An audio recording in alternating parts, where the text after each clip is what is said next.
Chapter 31. Ever since he killed that monster, Andre knew that he couldn't continue pretending. After all, a large part of the cave had collapsed, and anyone who wasn't blind could see it. Instead of waiting for Ulysses to finish him off, it was better to strike first and gain the upper hand. At the very least, he could firmly grasp the initiative in his hands. Even if he failed, he still had the right to commit suicide, because he had seen too many humans being tortured by necromancers. He didn't want to be one of them. As the saying goes, when a person disregarded life and death, he would have a unique aura. Andre seemed to have calmed down in an instant. His eyes were as calm as a lake without any ripples. Serena acutely sensed this change and thought that the young man already had a complete plan. Therefore, she kissed his cheek and said softly, "Be careful. I'll be back with reinforcements very soon." "Hee, thank you, but this feeling is a little strange. You have to know that in most of the stories, it's a handsome knight rescuing a beautiful princess, but now Andre deliberately put on a crying face and joked. He hated the sadness of parting, so he wanted to change the topic. Uffed. Serena couldn't help but laugh. "Ha ha, it's okay. You're my beloved princess. Wait here obediently.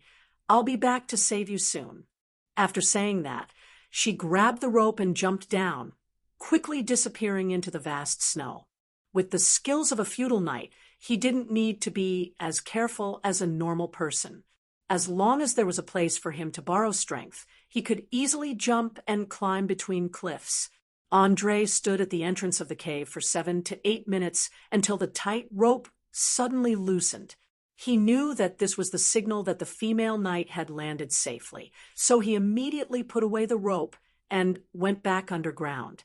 In order to create a powerful explosion, Andre spent the next few days in the alchemy room without sleeping or resting. He sorted out almost all the chemicals that could cause a violent reaction. Then, according to the chemistry knowledge that he had learned in his previous life, he made a big bomb that was mixed with nitroglycerin, black gunpowder, white phosphorus, alcohol, and many other combustible substances. In order to increase the power of the bomb, he even mixed some iron pieces that had been dipped in poison. He put all of them together in a huge wooden barrel and buried it right under the examination table. As for the smaller one, he carried it with him in an iron box. If the first step didn't work, he would have to play the game himself and perish together with the enemy.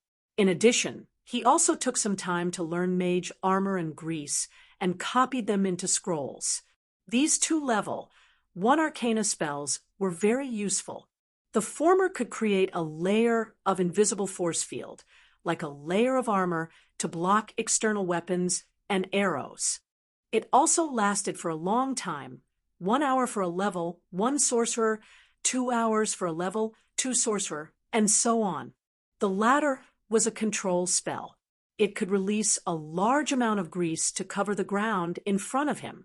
People walking on it would easily slip and fall. If a fire was lit, it could instantly cause heavy damage to a large number of enemies. It was very practical.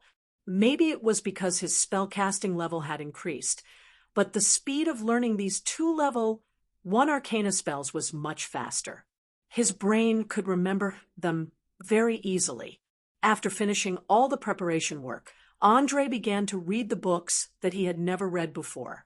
He knew that he was going to die soon, so he didn't want to have any regrets. He absorbed as much knowledge as he could about the world and arcana. Because of the large amount of professional knowledge, forging and wand crafting were soon added to the list of abilities in the system. Being immersed in the sea of knowledge was always so addictive. Unfortunately, such good days had come to an end. On the 13th day after Serena left, Ulysses finally came back. He didn't make a big fuss, nor did he roar angrily. He directly appeared in front of the boy, who was fiddling with potions. He stared at him with a pair of dead eyes and asked, "Apprentice, don't you want to explain?" "Explain? No, I don't need to explain. Things are just as you guessed. I killed your little pet, and then let the female knight go. Andre replied, casually while continuing with the work at hand. It was as if the person standing beside him was not a necromancer who killed people like flies, but an insignificant clown. Not only did he not have the slightest respect, but the corners of his mouth were slightly raised, as if he was mocking him. Hee hee, interesting. You have been deceiving me all this time. The great Ulysses Domer, was deceived by an apprentice. Ulysses not only did not get angry, but also showed a trace of curiosity. Tell me, apprentice, what gave you the courage to resist me? Why don't you continue to pretend? Do you like that woman that much? Are you willing to sacrifice yourself for her? Andre smiled and shook his head. No, my dear teacher, you are wrong. Actually, according to my original plan, I should have continued to pretend until Serena brought the army of the Canteru kingdom to kill you. But there was a small accident, so I had to lay my cards on the table. He did not hesitate to tell his former plan in front of the enemy. He had no intention of hiding it at all. After all, things had come to this point, and life and death were about to be determined. There was no use in hiding it. One stayed to delay me, and the other quietly escaped to get reinforcements. I have to say that you are smarter than I thought, apprentice. Ulysses' eyes showed a trace of admiration. He obviously already thought that he had the victory in his hands, so he did not mind praising the boy in front of him. Hee hee, I am not as smart as you. Otherwise, the whole plan would not have been ruined by a monster. All right, let's stop with the pleasantries. May I know what you plan to do with me? On the surface, Andre deliberately put on a look of a dead pig, not afraid of boiling water, but behind his back, he quietly measured his body. As soon as the other party made a move, he would immediately rush to the corridor and use magic to detonate the explosives under his feet. What do you plan to do with me? Ulysses' dry face showed a strange expression. To be honest, apprentice, you are making things difficult for me. According to the normal routine, I should strip you of your identity and throw you into the dungeon to be tortured to death. But seeing that you are so calm, I have decided to give you a chance to turn over a new leaf. Oh, please speak. Andre bowed, slightly, and made a gesture of invitation. He wanted to see what tricks this old man was playing. Chapter 32. Ulysses pointed at the tunnel behind him and said in a hoarse voice, "Simple, kill. Kill all the people I've brought back this time, and I can forgive you for what you've done in the past." Sorry, I'm afraid I'll have to disappoint you. Although I don't mind killing, I will never hurt those innocent people. Andre rejected without hesitation. He didn't know why the necromancer had been leading him to the dark side, and he didn't know what it meant, but his subconscious told him that he couldn't be led by the nose. Well, I've given you a chance. Since you don't cherish it, there's nothing I can do. After that, Ulysses' hands released 2 puffs of stinky black smoke, and he became extremely ferocious. Seeing this, Andre calmly raised the potion in his hand, threw it directly at Ulysses, and turned around to run. Before he reached the tunnel, a white light burst out behind him. Even a powerful necromancer like Ulysses couldn't avoid it, and he was shaking his head to wake up. Obviously, it was a bottle of stun potion. It was made through the combination of potions and level 0 arcane stun spell, and it could be used to create some trouble for the enemy. After estimating that he had run to a safe distance, Andre completed the tremor shock as fast as he could. A bolt of lightning flashed and hit the burning alcohol furnace fiercely. A large amount of alcohol spilled on the ground, and the fire spread quickly. In the blink of an eye, the alcohol flowed into the ground through a small hole. In an instant, a loud explosion spread throughout the tunnel. Boom! The terrifying explosion flattened the entire laboratory. The white phosphorus and alcohol produced a high-temperature flame that devoured everything. He could even feel that breathing became more and more difficult. This was the result of burning a large amount of oxygen. Poisoned iron pieces were scattered everywhere, on the walls and the ceiling. Such a violent explosion. Even Andre, the initiator, didn't expect it. He got up from the ground and shook off the dust on his body. He stared at the devastated alchemy room and muttered to himself, "Teacher, I said I would give you a big surprise, but I'm afraid you won't like it now." "No, apprentice. On the contrary, I like it very much." Ulysses slowly stood up from the ground, accompanied by thick black smoke. At this moment, his face is covered in blood, and the sharp piece of poisoned iron has even pierced his throat. But what is surprising is that this old man is not dead, and the dirty robe of God is actually intact. He didn't care about his own body at all, allowing the little blood to flow freely. As he walked, he asked, "This is your trump card? This is what you're relying on to kill me?" It might not be a problem to deal with mages of other factions, but to necromancers, it was like scratching an itch. Now, let me show you the true strength of the necromancy faction. Andre had considered many possibilities before he made his move. For example, before he could activate it, he would be restrained by his opponent, or he would not succeed in detonating it, or the explosion would not be powerful enough, or he would be blocked by his opponent's mysterious magic. But this didn't include taking all the power of the explosion and being covered with fatal wounds, but not dying. He couldn't imagine how a person could continue to live after his throat was pierced, and even his speech was not affected. And the black robe that was completely intact was definitely not something ordinary. It was very likely to be a legendary magic item, or it would have been burned to ashes by the flames long ago. Seeing that the necromancer was getting closer and closer to him, Andre immediately cast a mage armor on himself as fast as he could. Although he couldn't guarantee that this layer of invisible field would work, at least it was better than nothing. As a powerful spellcaster, Ulysses, of course, couldn't fail to recognize the protection spell that this low-level mage often used. It was because he recognized it that he stopped in his tracks in surprise. "Oh, first-level arcane mage armor. You really surprised me, apprentice." "No, I shouldn't call you an apprentice anymore. You are now the real mage Andre. What a miracle from learning magic to becoming an official mage.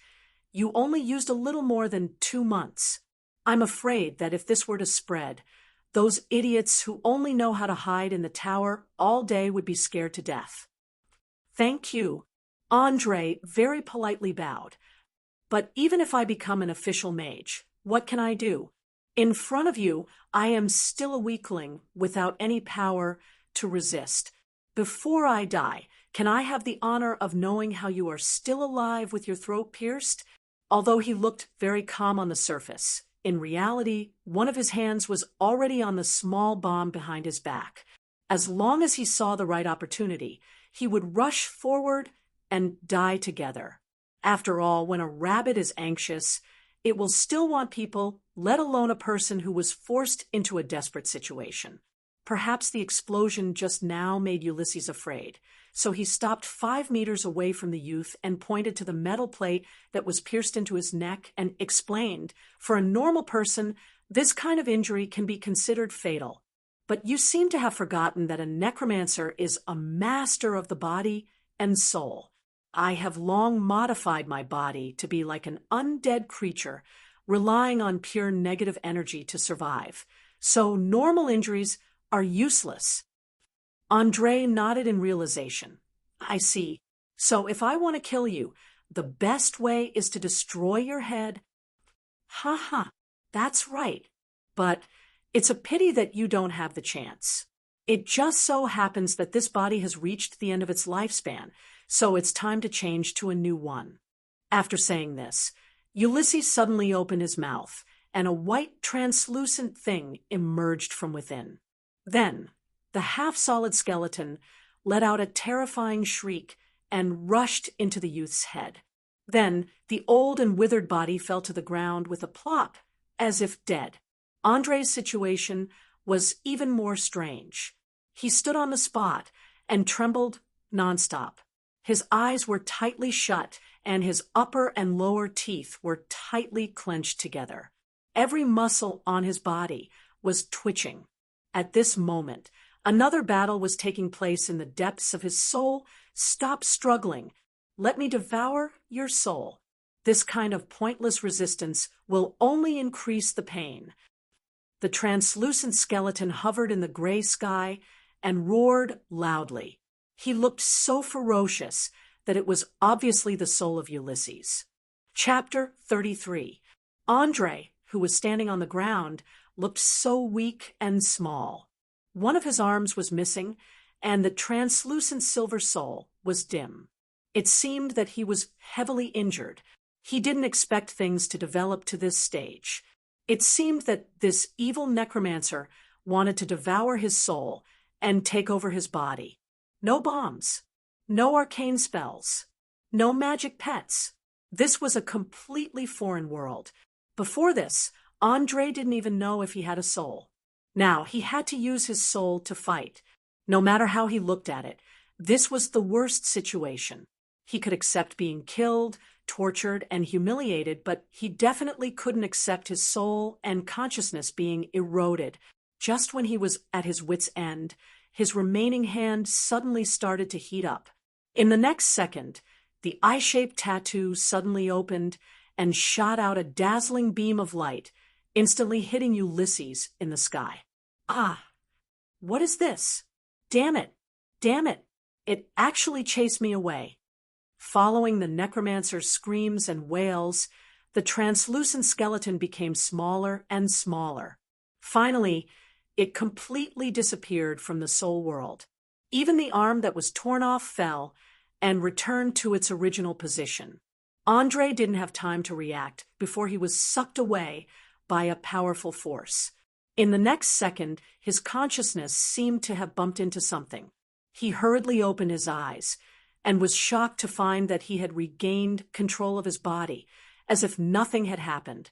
On the other side, Ulysses had also returned to his scratched body and was trying to crawl up from the ground. However, he looked a little haggard now. His black robe and waist bag were gone, and his shriveled skin and muscles were all exposed. Seeing this, Andre's lips curled up. Without hesitation, he took out a small bomb from his back and threw it forward, shouting, "Farewell, my dear teacher." The palm-sized wooden bucket rolled in an arc in the air and slammed into the ground.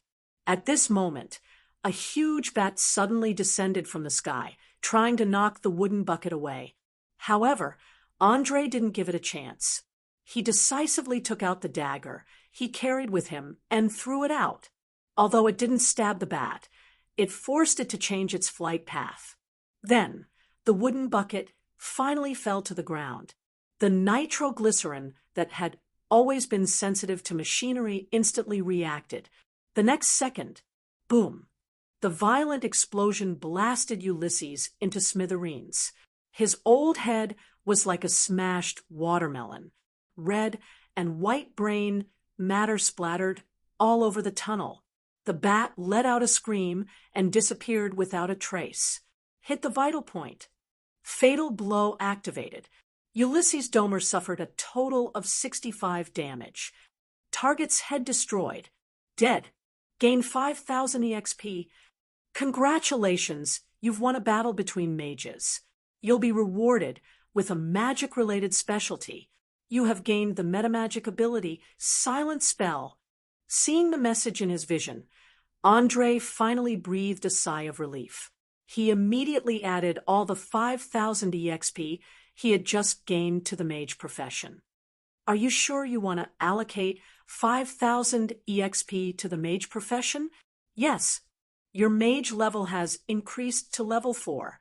You have gained 1 ability point. You have gained 1 attribute point. Your magic pet has increased to level 4. You have used 1 ability point to choose casting material exemption. You have used 1 ability point to add to intelligence. Name. Androrace, human alignment, neutral good attributes, strength, 7 agility, 15 vitality, 8 intelligence, 19 perception, 12 charm, 11 profession, mage level 4 experience required to level up, 6,000/10,000 number of memorizable arcane spells. Level 0, for level 1, for level 2, 3 currently mastered arcane spells. Level 0, Mage Hand, Read Magic, Illuminate Repair, Secret Imprint, Magic Trick, Tremor, Stun Level 1, Prismatic Spray, Mage Armor, Grease Health Points. 8/14, Injured Status plus Severe Malnutrition. Experience Points, 1945 unallocated. Ability Points, 0 Attribute Points, 0 Mastered Abilities. Basic Potioneering, Magic Item Crafting, Scroll Copying, Summon Magic Pet, Beginner Forging, Beginner Wand Crafting, Spell Casting. You won't need any materials to cast spells in the future. Silent Spell Casting, as the name suggests, you can cast arcane spells without making a sound, but you have to pay a higher price when you memorize them.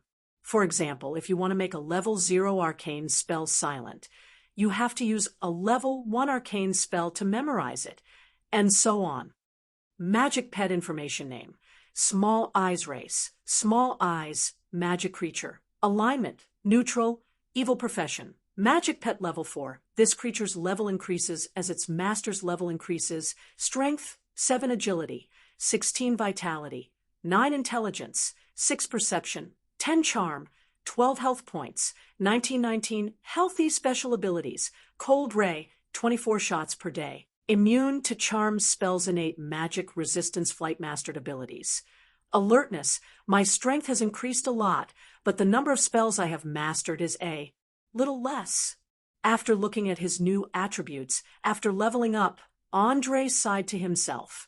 Just at the moment he raised his head, the small eyes flew towards him with a dirty black robe and a waste bag in its mouth. It threw them all in front of its master like it was presenting a treasure, and let out a roar of unknown meaning. He didn't know if it was an illusion, but he felt that Small Eyes had grown a little bigger after leveling up. Aha! So it was you little rascal who took away all the things on Ulysses. Well done. After we escape, I will definitely get you some delicious food as a reward.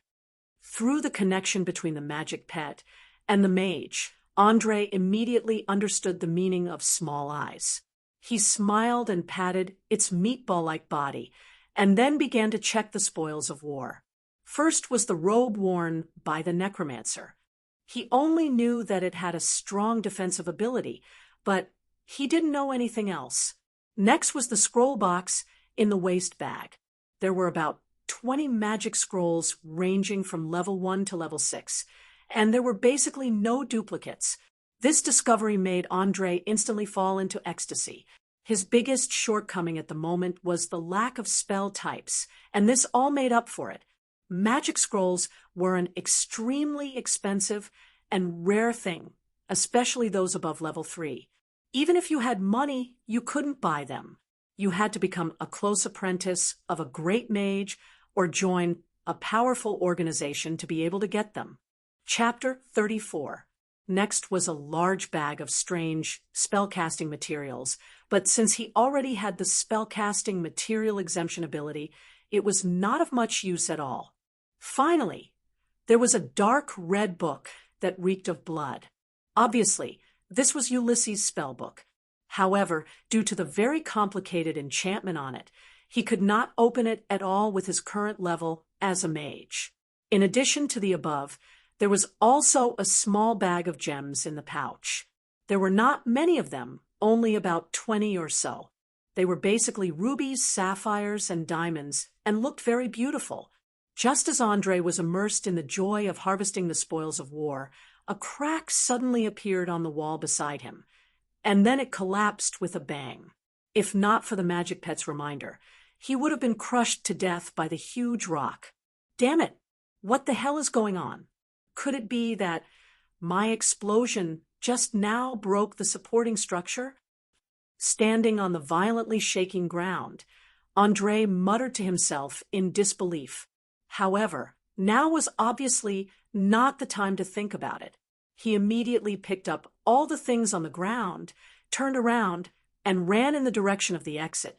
When he passed by the warehouse, he also picked up a leather backpack, a water bottle, a crossbow, a quiver full of crossbow bolts, a large bag of unknown gold coins, and a bundle of rope. As an experienced hunter, he knew that he could not panic at a time like this. If he was not prepared, he would die in the dangerous frozen wasteland, even if he escaped. However, fate seemed to especially like to play tricks on the smart. When Andre ran with all his might to the front hall, he was shocked to find that the passage leading to the outside had been completely blocked, and there was no way out at all. Watching as the speed of the collapse became faster and faster, he sat on the ground with a helpless and bitter smile on his face. This is really the case. Man proposes, God disposes.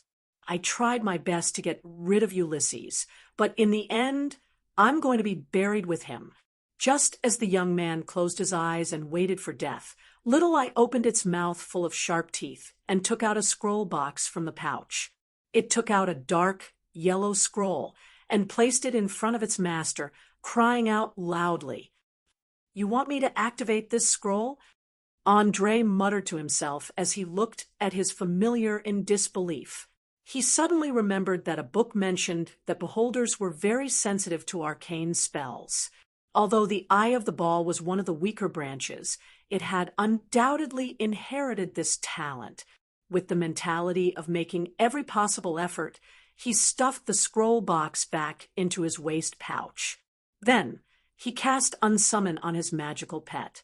After the small eye was completely gone, he carefully activated the spell on the scroll. In an instant, an intense white light flashed. The young man's figure completely disappeared. Only in the end did he realize that the scroll recorded a level 5 teleportation spell, which could teleport people very far away. Unfortunately, he had chosen the furthest distance without knowing anything. Andre had just teleported away when the entire front hall completely collapsed. Huge rocks and soil buried everything. From the outside, the whole mountain was shaking violently and even caused an avalanche. The deafening roar could be heard clearly even tens of kilometers away. As for himself, he felt as if his body was being squeezed flat, passing through an unknown crevice. A dazzling light flashed in front of his eyes. After a short few seconds, he seemed to have been pushed by someone and fell hard to the ground.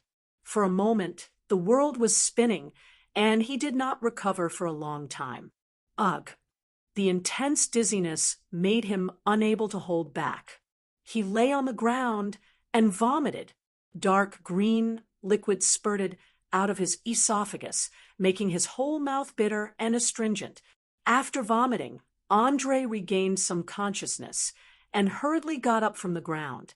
He breathed in the fresh air while carefully observing his surroundings. There was no snow, no bone-chilling wind, and the surrounding temperature was about 15 or 16 degrees. A large number of unknown birds flew around in the sky, and the moisture content in the air was very high. All in all, this was a place far away from the Canteru Kingdom, probably in the south. As for the specific location, he did not know. After all, there was no complete map of this world.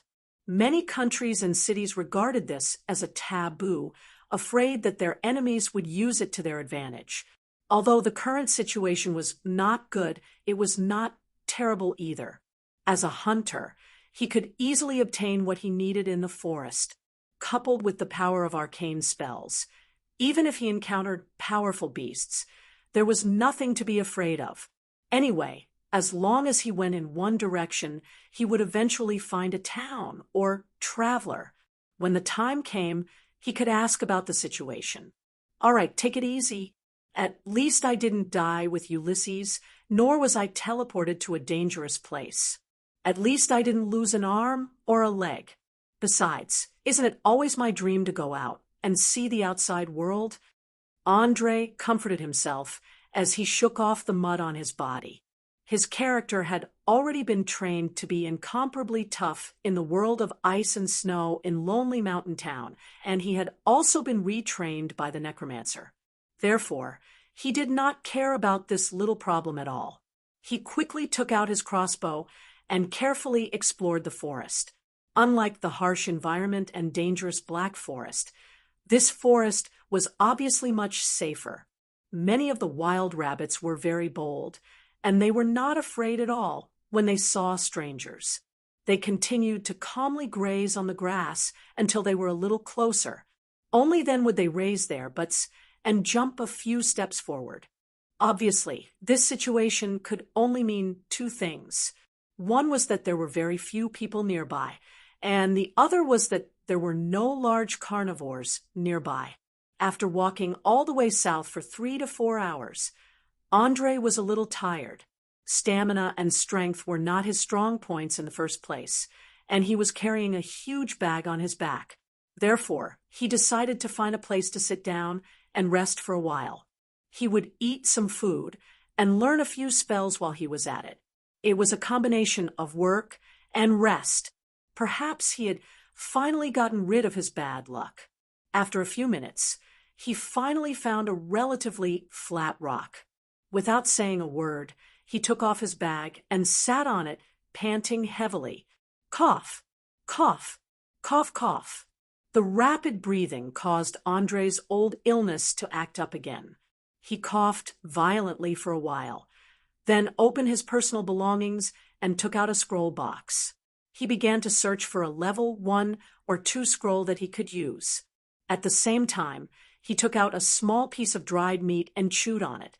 As a transmigrator who had a strong interest in supernatural powers, he quickly forgot about the time and immersed himself in the world of arcane arts. It did not take long for him to find 5 scrolls that could be used at the moment from the 20 over scrolls. Chapter 35. They were level 1 magic. Identify can be used to identify various items, scrolls, and books to obtain detailed information. Magic Missile shoots a flashing missile to hit the target. 1 missile will be added for every 2 levels of the mage. At most, 5 missiles can be shot at the same time. Burning Hand shoots cone-shaped flames from the hands of the spellcaster, burning all creatures within range. Level 2 magic. Invisibility can make the target creature invisible to the naked eye, but any attack or spellcasting will lead to exposure. Spider Web shoots a large, sticky spider web, trapping all enemies in the area. The stronger the enemy, the easier it is to break free. There were not many spells, but they were all very practical. It seemed that Ulysses had prepared them for himself. After all, normal spellcasting required time, but the scroll only needed to be activated. Time passed by, and in the blink of an eye, the sun had set. When the last trace of light completely disappeared, Andre was shocked to find that it was dark. Fortunately, he had just learned the last new spell, so other than being unable to see, there was nothing wrong. As he did not have the memory of Illuminate, there was no way to create a light source. He could only silently lie on the rock and close his eyes to rest. He absolutely did not dare to sleep. Although he had not encountered any carnivores so far, there was always a what if, so he planned to wait until he summoned his magic pet tomorrow to have a good rest. For now, it was better to hold on a little longer. Although it was a good idea, Andre neglected one point. When people were tired, even if they just sat down and rested for a while, they could fall asleep. First, he had a battle of wits with the terrifying necromancer. Then he had to escape in the tunnel that was about to collapse. And finally, he had to walk continuously for several hours in the forest. Whether it was physically or mentally, he had reached his limit. Now that his tense nerves finally relaxed, he unknowingly fell asleep. After an unknown amount of time, he vaguely heard a burst of noise in his ears. "Steve, stop fighting. There are too many of these goblins. If we continue, we will all die." "No, we can't give up Bill and Alexia. They are trapped inside. Damn it, damn it, damn it. I knew that something would go wrong with this mission." Don't talk nonsense. Take your weapon and get ready to fight. We, the adventurers of Lincoln City, are not cowards who abandoned their companions. Human. It's a human voice. Andre abruptly opened his eyes and instantly saw a bright fire in the distance.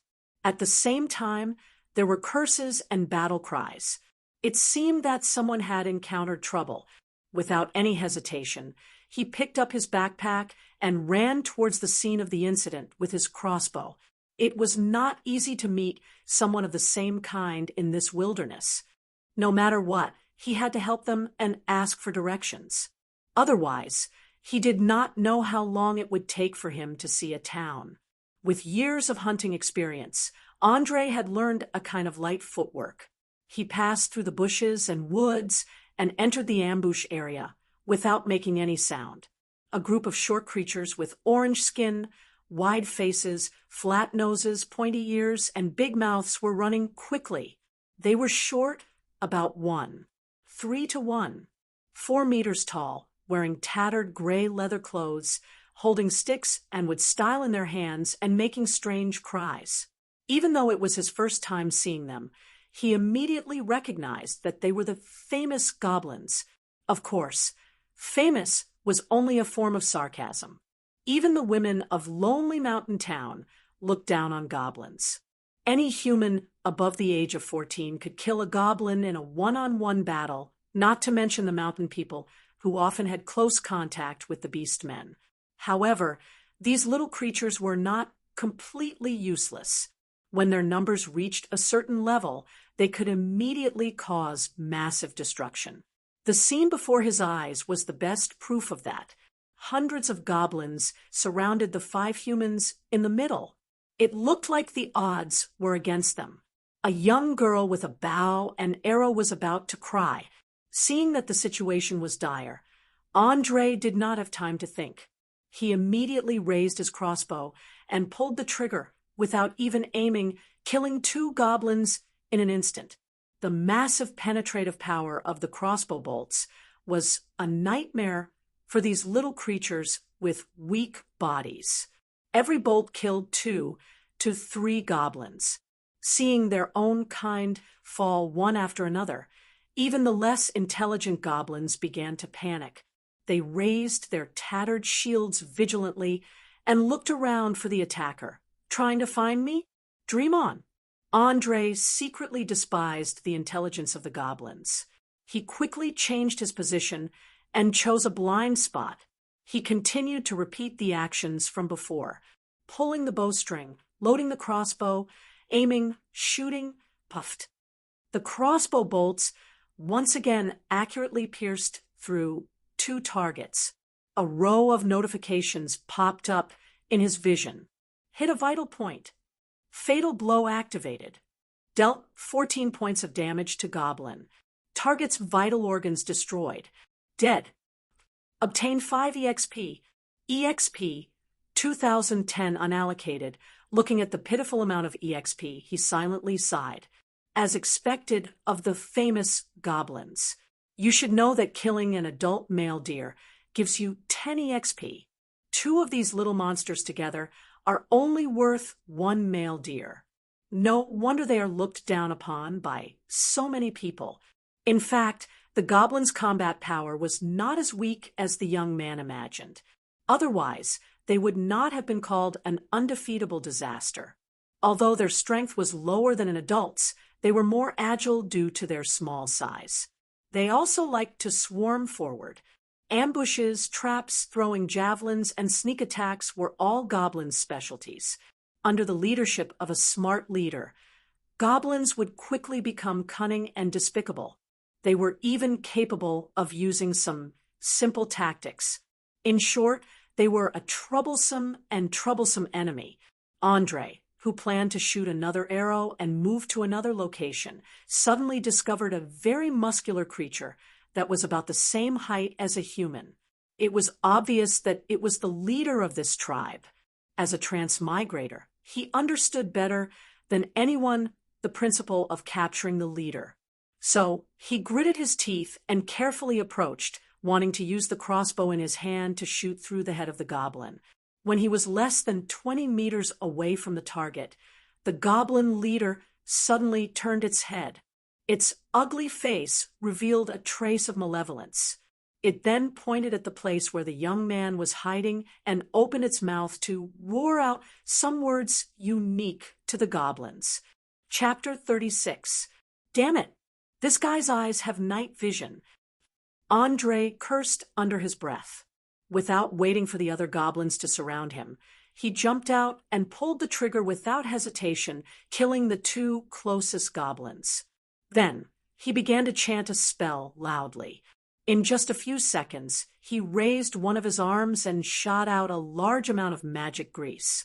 All the goblins that rushed overslid to the ground, including the leader. Seeing that there were no more enemies around to disturb him, he immediately went into casting mode again. This time, he was even faster. In the blink of an eye, he had completed the second arcane spell.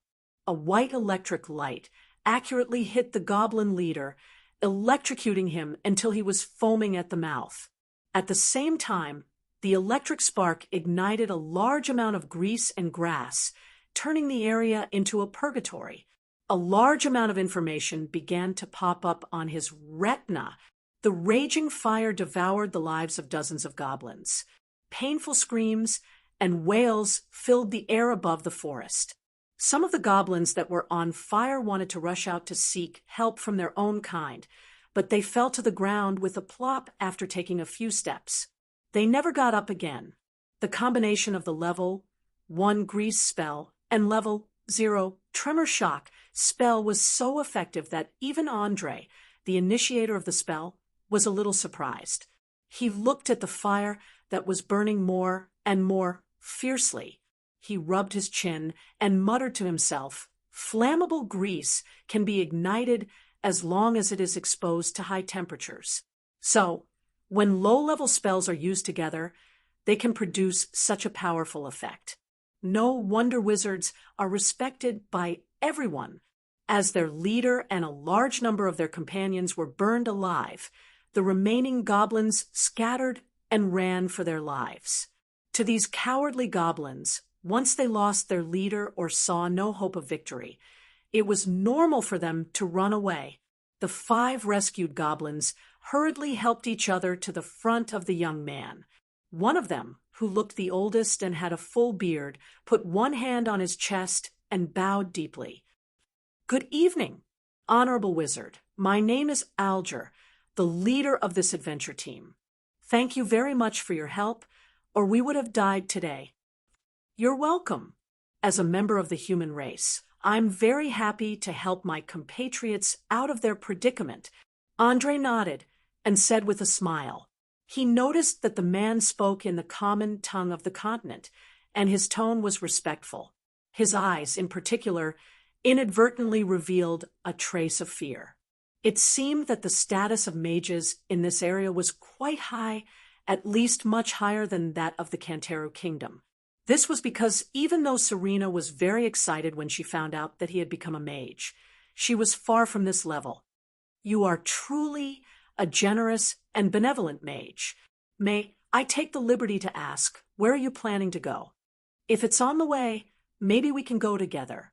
Although our strength is not worth mentioning compared to yours, we can still do some chores." Alger's tone was very humble, and he used honorifics with almost every word. It was hard to imagine that these words came from the mouth of such a bold and muscular man. However, ever since he saw the terrifying power contained in Ulysses' withered body, Andre had learned not to judge a book by its cover. After all, there were too many mysterious things in this world, so he had to be more careful. He definitely couldn't tell the truth to these strangers, so he thought for a moment, and immediately put on a helpless look and spread his hands. "I don't know where I'm going. I don't even know where I'm going. All of this is because of a failed magic experiment. I was sent here by an unknown force. Oh, Goddess of Fortune above. I've heard of how terrible a failed magic experiment is. It's said that many mages have lost their lives because of it. A girl in the team covered her mouth and exclaimed, "Yes, the magic experiment I participated in caused a violent explosion. The whole place collapsed, and I don't know how many people died," Andre said with a face full of fear. The expression on his face was not fake, but rather it was because he recalled the dangerous situation when he fought with the necromancer. Hearing that the youth didn't have a clear goal, Alger hurriedly extended an invitation. "Since you don't have a goal, why don't you come with us back to Lincoln City? That's our hometown, and it's also the closest city to here." Andre, who was playing right into Alger's hands, put on a nonchalant look and shrugged. "Well, that's all I can do. My name is Andre. You can just call me that. There's no need to add those awkward prefixes. Anyway, I don't care." After saying that, he began to look at his temporary teammates one by one, secretly guessing their professions. It was impossible for an ordinary person to hold on for too long under the siege of so many goblins. They must have some powerful professions. "I'm Steve. They call me Blockhead. Nice to meet you, Mr. Mage." A young man who looked like a farmer first stood up and introduced himself. He looked very honest, and the first to fight to the death should be this guy. Another black-haired young man who looked younger said in a half-joking tone, That's right. You're a blockhead. You saw so many goblins and still turned around to save them. You're so stupid, but I'm glad to have such a stupid partner. Hello, Mr. Mage. My name is Bill. They call me Smarty. My name is Alexia. If you think it's too long, you can call me Alexia. Thank you again for saving all of us with your powerful spells." After introducing herself, the girl showed a sweet smile on her face, which made the other young men look at her. The last one to stand up was a burly man who was more than 2 meters tall, carrying a shield and an axe. He held back for a long time and finally squeezed out a sentence. "My name is Charlie. My nickname is Blockhead. If you need any help, please don't hesitate. I'm good at this." "Nice to meet you. Now, we know each other. Let's go. I know a relatively safe place to rest in the West." After saying that, Andre turned around and walked towards the place where he slept. But before he could take a few steps, Alger stopped him with a face full of surprise. "Sir, don't you want to clean up the battlefield and look for spoils?" "Spoils?" Andre turned around and glanced at the charred corpses on the ground and pursed his lips. "Forget it. I don't think there's anything valuable on these dirty little monsters. Besides, my luggage is already heavy enough. I can't carry more." Chapter 37. No. You clearly don't understand these goblins well enough. Even though they're dirty and smelly, they still have quite a few good things on them. Please wait here for a moment. We'll be able to prove this point immediately. As for the problem of heavy luggage, it's even easier to handle. Just leave it to Charlie. He has plenty of strength. After Alger finished speaking, he didn't give the youth any time to object. He immediately called for the other 4 to begin rummaging through the charred corpses. It had to be said that they were extremely professional in this area. In a short 10 minutes, they had obtained 7 or 8 gemstones, about 50 to 60 gold coins that weren't very heavy, 300 silver coins of the same weight, a large bag of copper coins, 2 long swords that were still in decent condition, a stinking steel helmet, and finally a pair of iron gloves. Shocking. Andre didn't know what to say at this moment. He had never thought that these dirty goblins would be able to find so many useful things. Lonely Mountain Town was isolated from the rest of the world, and they basically bartered for items. Due to the limited transportation capacity, there weren't many things that could be used as goods, so currency was rarely used. However, he still knew a little about the prices of goods outside. Ordinary workers could only earn 1 small silver coin a day, even if they worked hard. Only skilled craftsmen could earn 1 small gold coin. In the market, a chicken only cost 6 copper coins. The amount of money in front of him was enough for many people to save up for several years without eating or drinking. Sometimes, Andre would wonder why the commoners didn't revolt and overthrow the nobles above their heads when the gap between the rich and the poor was so great. After coming into contact with feudal knights and arcane magic, he finally found the answer to this question. It wasn't that the commoners didn't want to revolt, but that the power of the rulers was just too great. A fully armed feudal knight could easily kill 50 or even 100 commoners, and a wizard was even more terrifying. This was especially so after mastering a destructive rank 3 arcane spell. They were basically human weapons. Under such circumstances, who would dare to resist?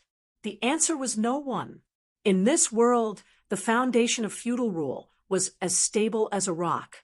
All reforms had to be done from the top down in order to have a chance of success. Otherwise, they would only be like moths flying into a flame, looking at the pile of spoils in front of him. Andre felt a little helpless. In particular, there was a large bag of copper coins that weighed at least 10 kilograms. He didn't want any of that, and there were also swords, iron gloves, and helmets, and other junk. According to the currency of the Canterbury Kingdom, a small gold coin could be exchanged for 214 copper coins. Who would be so idle as to carry a heavy bag of copper coins? Although he didn't know the exchange rate of Linton City, it shouldn't be too far off. However, Alger didn't notice the rejection in the young man's eyes. He pointed at the items on the ground enthusiastically and said, "All the valuable items are here. If there's no problem, I'll let Charlie carry them and return them to you when we reach Linton City." "No, there's no need. Just give me the gold coins and gems. Take the rest as a reward for your hard work in searching." He was a little tired after such a long time and didn't want to be entangled with these people any longer. Most importantly, as a mage, if he couldn't get 8 hours of sufficient sleep, he wouldn't be able to remember arcane spells the next day. This wasn't good news in this dangerous forest. Bill looked at the spoils on the ground and asked helplessly, "Boss, what should we do now?" "What else can we do? Pick up the items and follow. Didn't you hear what the generous mage said? These will be our reward." After saying that, Alger took the lead and grabbed the bag full of silver coins and iron gloves and followed closely behind the young man. When the others saw this situation, they also took 1 or 2 items. As for the heaviest copper coins, they left them for the strong Charlie. With the help of the fire that hadn't been extinguished, the group quickly arrived near a flat rock. The honest Steve immediately picked up some firewood and used a flint to light a bonfire. The temperature in the forest was very low at night, and with the fire, everyone didn't feel cold anymore. This was especially so for the few young men who had survived the disaster. They all looked at Andre with curiosity and awe and didn't have the slightest intention of resting. Perhaps Andre wouldn't mind chatting with them on a normal day, but he was too tired today. So he just smiled at everyone and closed his eyes to sleep. Not long after, soft snoring sounds could be heard. "Hey, Kashia, what do you think of the mage who saved us?" Bill, who was the most quick-witted, asked in a low voice. "What do you think?" The only female in the group didn't understand what her companion meant and blinked her eyes in confusion. "Not bad. He's much better than those lunatics in the city who lock themselves in the tower all day." Hearing the girl's irrelevant answer, Bill quickly shook his head and said, "No, I'm not asking about his personality, but his strength. What kind of magic do you think he used to burn so many goblins to death?" "I don't know. The power of magic isn't something normal people like us can understand. Maybe you can wait until tomorrow and ask him himself." Alexia glanced at the sleeping youth and suggested softly, "That makes sense. I'll try tomorrow. After all, he looks like he's only 14 or 15 years old." He'll definitely be easier than those white-haired old men and middle-aged mages with gloomy faces. Ouch! Before Bill could finish his sentence, Alger walked over and gave him a hard slap. He warned with a serious expression, "You better give up on that idea. Don't cause trouble with your little smarts. What do you think mages are? They're the masters of supernatural powers, and their brains are 100 times smarter than yours. So don't judge a mage by his age. Be honest on the road." "Damn it. I just want to know if I have the talent to become a mage. You know, I've always been smart. I just lacked an opportunity. Think about it. If I become a mage, I'll be able to control power like just now. What kind of mission can stop us in the future?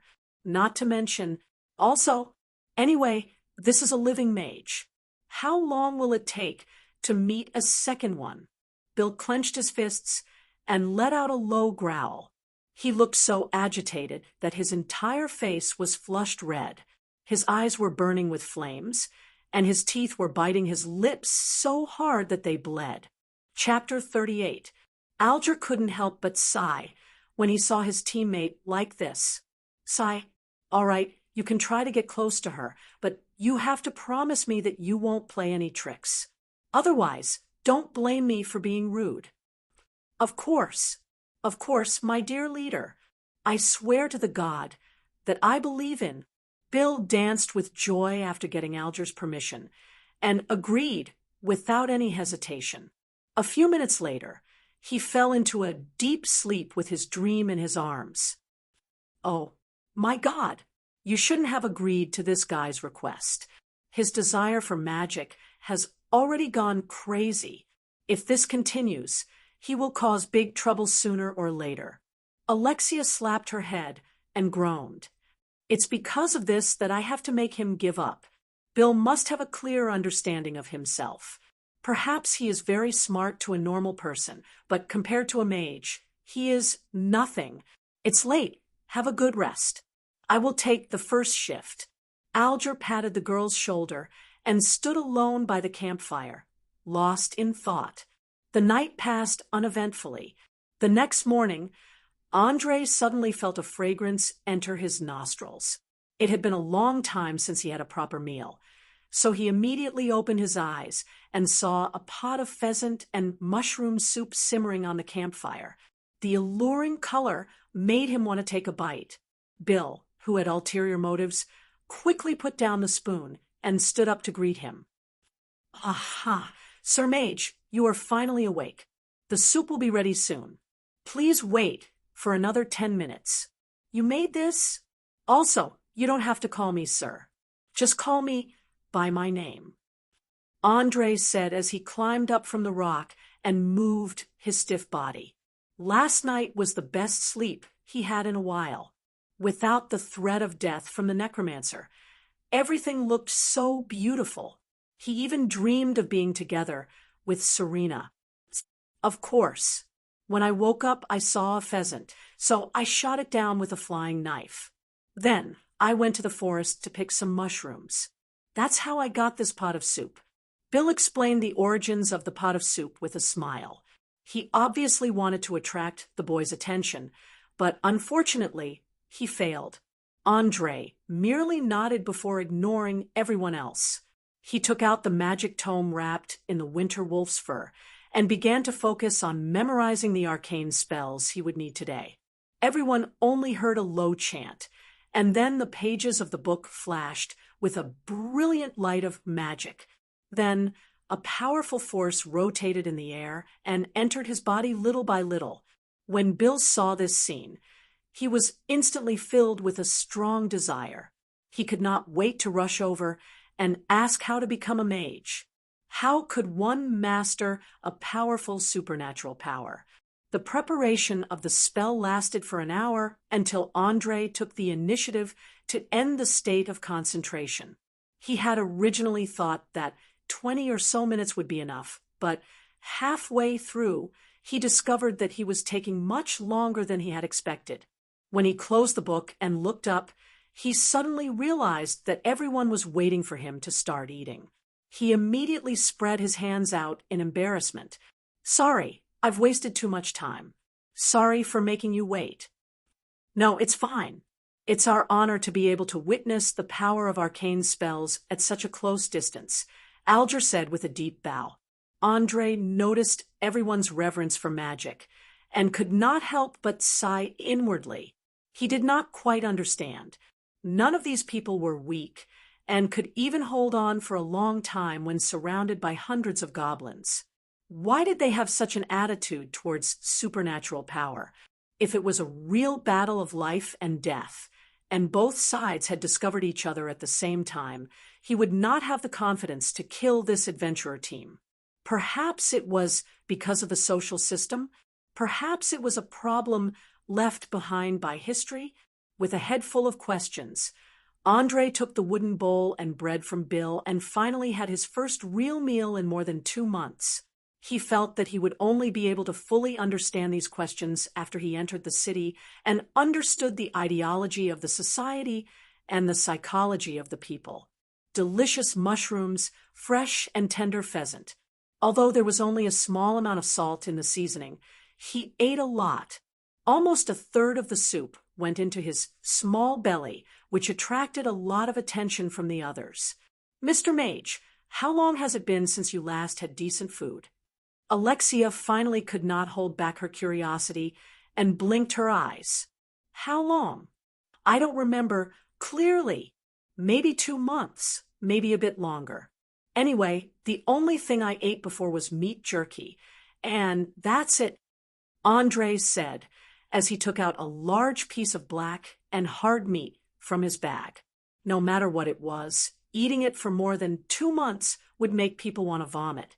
Anyway, he did not want to eat roasted meat or meat jerky for the rest of his life, so he took it out and shared it with his new friends. Alexia took it and sniffed it lightly. Her eyes immediately lit up. She took out the dagger she always carried with her and cut off a piece. After chewing twice, she immediately exclaimed, "Oh my God, it's so fragrant. What kind of meat is this?" "Hee hee. Since it's so delicious, let me try a piece." The big guy, Charlie, who was not full, took the initiative to ask for a piece. "Give me a piece too." "Me too." After half a minute, everyone took a piece of jerky and chewed it with relish. They all nodded and praised it, saying that it was the most delicious jerky they had ever eaten in their lives. But in Andre's eyes, these fellows were just standing there and talking. After a few days of eating a single food, people would start to get sick of it. After a while, they would feel nauseous and vomit. In the end, they might even become anorexic. If it was possible, he really wanted them to try eating jerky for a month. At that time, he could guarantee that everyone would reflexively vomit whenever they saw jerky. "Mr. Mage, can I ask what kind of animal this jerky is made from?" Alexia, who was still unsatisfied, licked her fingers and asked. Andre smiled helplessly. He raised the spellbook in his hand and answered, "It's the same as the white fur on the cover of this book. It's from a large canine in the north, the winter wolf." In fact, he also felt that this matter was a bit coincidental. In his hurry to escape, he actually took the unfinished winter wolf meat that he had roasted for the first time. It was not spoiled at all after 2 months, and for some reason, it had dried up. Winter wolf. Alger's expression changed slightly, revealing a very surprised expression. If I remember correctly, this seems to be a magic beast from the north. Chapter 39. That's right. It's a giant white wolf that can spit out cone-shaped cold air from its mouth. Any human or animal that gets hit by it will turn into ice in an instant. They have intelligence no lower than humans. Some can even speak the common language fluently. They are one of the most difficult beasts to deal with in the north. After explaining to everyone what the winter wolf was, Andre put down the wooden bowl and stood up. He silently took out the black robe that originally belonged to Ulysses and used the level 1 arcane spell Identify on it. In an instant, detailed information popped up in his vision. Identifying unknown magic robe. Difficulty, medium. Identification successful. Congratulations, you've obtained the Flame Protection Robe. Flame Protection Robe. This is a powerful magic robe designed and made by the necromancer Ulysses Domer for himself. It uses the soul of a large fire elemental and the spider silk of a frost spider in the far north. It has an extremely strong defensive ability, especially against fire and physical damage. Equipment ability. Reduces fire damage by 90%. The soul of the fire elemental blocks the flames from approaching. Reduces physical damage by 40%. The silk of the frost spider is very tough. It's difficult for ordinary weapons to pierce through.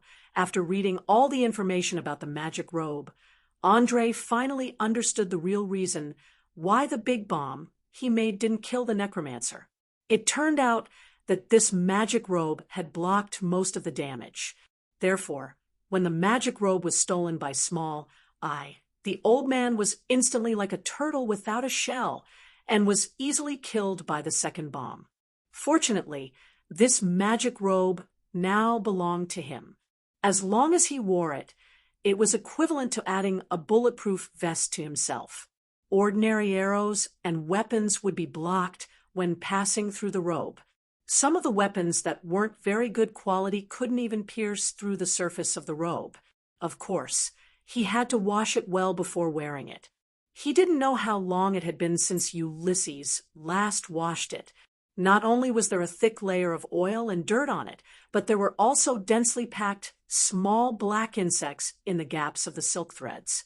It would make one's scalp tingle just by looking at it.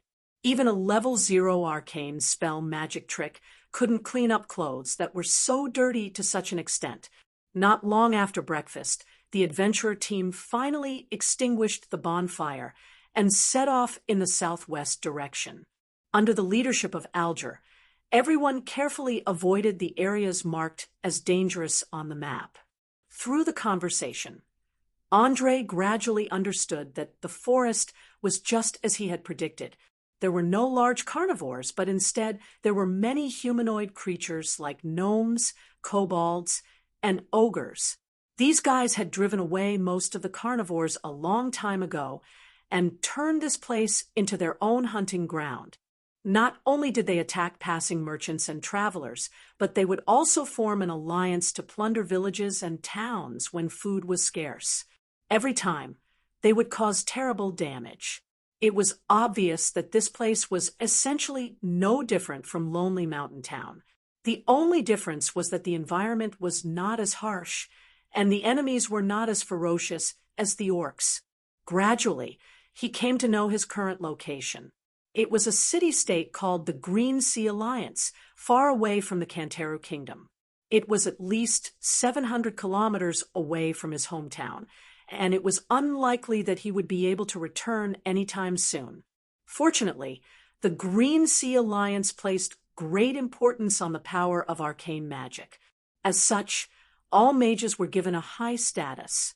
As long as one was willing to join the official Sorcerers Association, not only would they receive a lot of resources, but they would also receive a noble title, land, and wealth if they made contributions. It was precisely because of this that the adventurer team was so respectful. In their eyes, this youth with long, fiery red hair would sooner or later become a high and mighty figure, while they could only struggle in the wilderness as adventurers. Only when they were too old to do so would they use their savings to start a small business until they died. Because it was an alliance of city-states, the organization of the Green Sea Alliance was rather loose. Each city-state had its own ruler, and they usually didn't interfere with each other. They would only gather to discuss solutions when encountering enemies or disputes.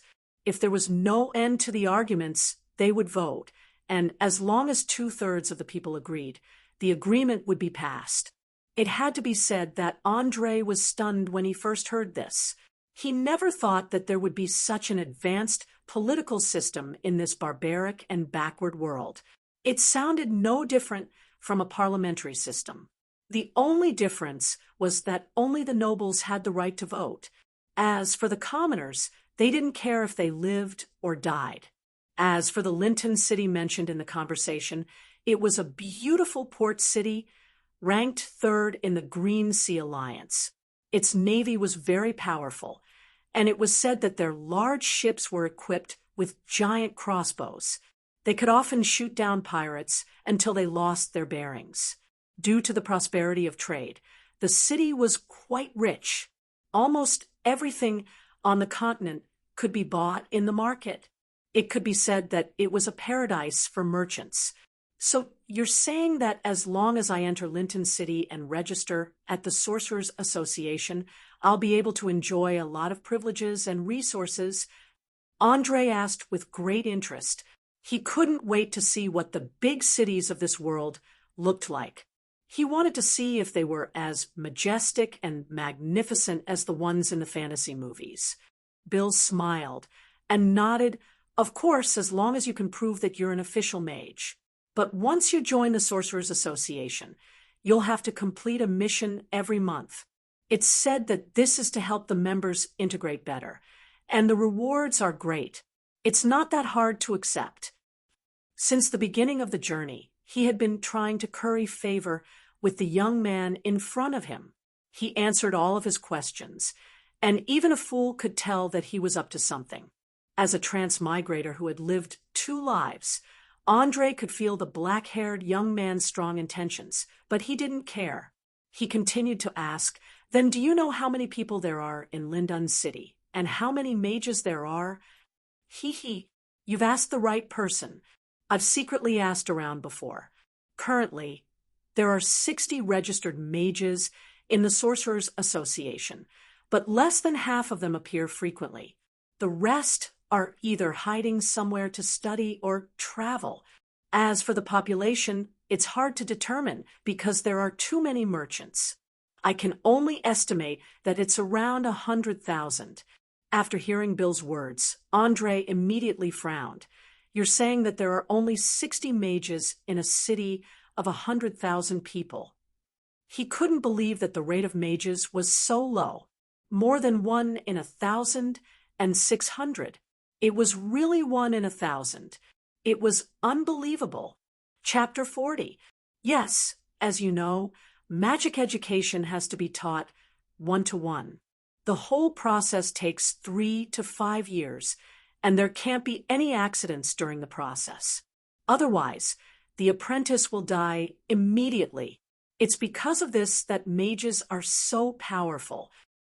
Bill became more and more excited as he spoke, and his hands even began to tremble in the end. Andre noticed his strange behavior and asked with a playful smile, "You want to learn magic?"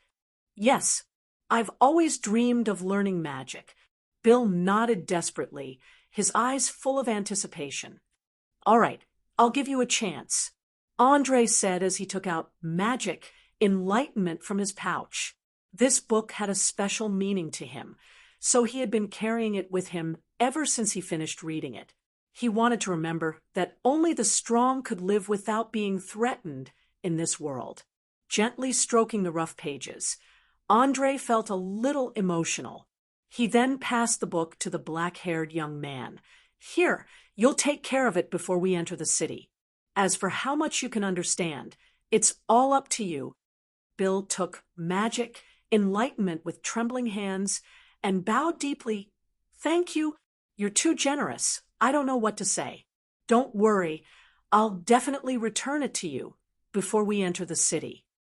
Before you start learning, I have to remind you that arcane magic is a delicate, dangerous, and complicated power. You have to be careful, and even more careful when you come into contact with it. Otherwise, you'll be devoured in an instant. Don't try to be brave, or you'll end up in tragedy, without exception.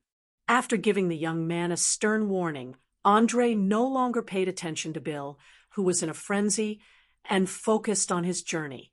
As a mage, he knew all too well how dangerous the process of learning magic was. If it weren't for the help of the system, he would have died in the first stage. The process of becoming an apprentice from an ordinary person was the most dangerous. It needed to absorb the violent arcane energy into the brain. If there was even the slightest mistake, the brain would definitely explode. Many people who learned magic needed 1 or 2 years to slowly adapt to it before they could finally cross this threshold. However, most people didn't even have the courage to try. After all, death was too terrifying for any intelligent life. There was a price to pay for pursuing the power of magic. This was repeatedly mentioned in the book Magic, Enlightenment. Andre had already given a warning, so Bill would have to bear the consequences himself. He only had a 1 in 1,000 chance of becoming an apprentice before entering the city. The rest was either giving up or dying. However, everyone had the right to pursue their dreams. In Andre's opinion, dying on the path of pursuing one's dreams was better than living a muddle-headed life. At least he had tried the former, but he didn't even have the courage to try the latter. The team's speed was not fast. By evening, they had only covered 1/5 of the entire journey. In fact, in such a dense forest, it was impossible for humans to walk too fast. Otherwise, they would be in big trouble if they accidentally broke into the nest of the monsters. According to the team's guide, who was also the only female in the team, Alexia, this place, which was named Border Forest, was filled with large and small goblins, kobolds, and ogres. They would follow herds of deer, horses, and wild cows as they migrated. Therefore, if one didn't want to fight, the best way was to be careful and avoid them in advance. Andre didn't say anything about this. He was so tired that his whole body was sore. He didn't even have the strength to speak. Moreover, he was coughing nonstop. Every time he exercised too much, this old illness would start to act up. In fact, his stamina and strength were far from that of a normal person. Perhaps he had enough explosive power for a short distance, but he couldn't do it for a long time. Cough, cough, cough, cough, cough. The other members of the team turned to look at the young man, who was coughing violently as he leaned against a rock. Steve, who couldn't hold back his words, shouted at the top of his lungs, "Hey, Mr. Mage, are you okay?" Cough, cough. Pooey, pooey. Don't worry, I'm fine. Andre waved his hand and spat out the thick saliva in his mouth. He slowly slowed his breathing and stopped coughing. He slowly returned to the side of the bonfire that had just been lit. As a transmigrator, he could clearly feel that if there wasn't something wrong with his lungs, then there was something wrong with his throat and trachea. In short, although it was far from fatal, if it continued to develop, it would be a big problem sooner or later. Alexia looked at the abnormal redness on the youth's face and asked worriedly, "You seem to be sick?" Andre smiled bitterly and shook his head. "No, this is an old illness. I got it during a cold winter. I just need to rest for a while, and I'll be fine." "Oh, damn it. I think you must have caught a very serious cold. Listen to me. Once you enter the city, go to the temple and find a priest to treat you. Although their fees are expensive, it shouldn't be a problem for a mage like you," Alexia suggested with a sincere face. After a day of interaction, her lively personality was no longer as fearful of the young mage in front of her as before. Sometimes she would even make a few harmless jokes. Alger nodded in agreement. "What Kessia said is right. You need a priest. I suggest you go to the Temple of the Goddess of Dawn, Lucia. Not only is the price fair, but the priests are either pure and beautiful girls or mature women who exude a charming aura. I guarantee that you will want to go there again after the first time." "Ha ha ha ha ha. Captain, no wonder you would go to the temple to pray and donate after every mission. I've been wondering why you suddenly changed your faith to the Goddess of Dawn. So it's because you have your eyes on one of the priests there. Quick, tell us, who is your target?" The outspoken Steve shouted loudly, his eyes revealing a strong sense of curiosity. The dull Charlie also revealed a gossipy expression at this moment. He stared at the leader as if to say, "If you don't explain it clearly today, don't expect to have an easy time." Seeing that he was about to face a crisis, Alger shrugged and said, "All right, since you all want to know, I won't hide it from you. I'm not interested in a priest, but the kitchen maid in the backyard, Joyce. After all, I'm just an adventurer. A priest is not something I can get close to." Alexia whistled and teased with a smile, "That's not bad. At least you will have a home soon. We have to congratulate you." "Thank you. I'm already over 30 years old. I'm not young anymore. I have to start thinking about the future." Alger smiled and accepted the blessings. Chapter 41. Looking at the group of people chatting and laughing, Andre suddenly felt that although these people were not living well, they were at least very happy. What about himself? What should he do in the future? Find a way to return to the Canteru kingdom to find his family and Serena, and then live happily together, or follow his original dream and walk around the streets to experience the local customs of the magical world, or settle down in Linton City and learn arcane spells while enjoying the prosperity of this trading city. Loneliness. At this moment, Andre felt very lonely. The huge secret had doomed him to not be able to open his heart to anyone. He could only silently pursue his own path. Perhaps only the mysterious arcane spells and small eyes were his true friends and partners. He dared not ask for anything else. In fact, on the path of pursuing arcane spells, most mages were lonely. Most ordinary people could not understand where this unimaginable supernatural power came from. Therefore, some were in awe, some were fanatical, and some were disgusted. It was impossible for them to be friends. The chatting and laughing crowd soon dispersed. Steve was in charge of collecting firewood in the surroundings. The big Charlie carried his hunting bow and went to look for dinner. Alger carefully set up a few simple traps in the surroundings to ensure that if any people or beasts barged in, they would be discovered in advance. As for Bill, ever since he received magic, enlightenment, he had been reading it nonstop. He neither spoke nor made a sound. It was as if he was possessed. Andre, who had nothing to do, did not intend to stay idle.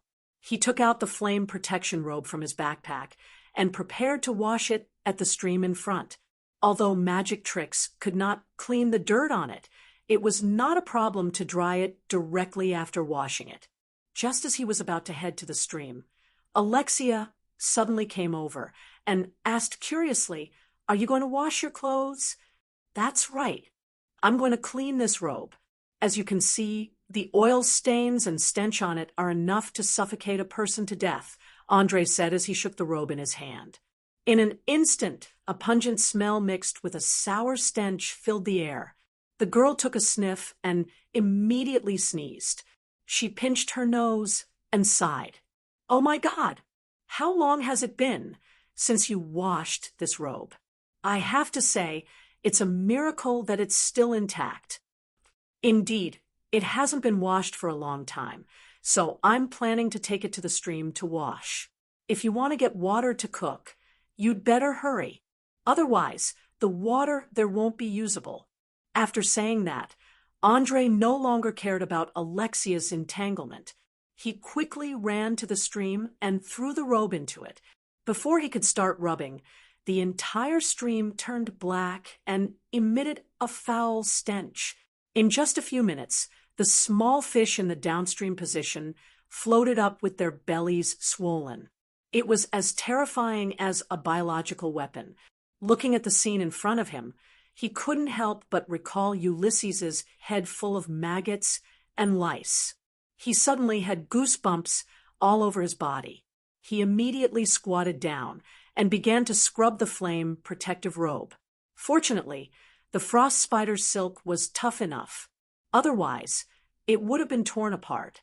After washing for an unknown amount of time, the stream water was no longer as muddy as before, and the robe gradually revealed its original appearance. Dark red. That was the true color of the flame protective robe. Wearing a dark red robe into a pure black, the filth of Ulysses was far beyond the young man's imagination.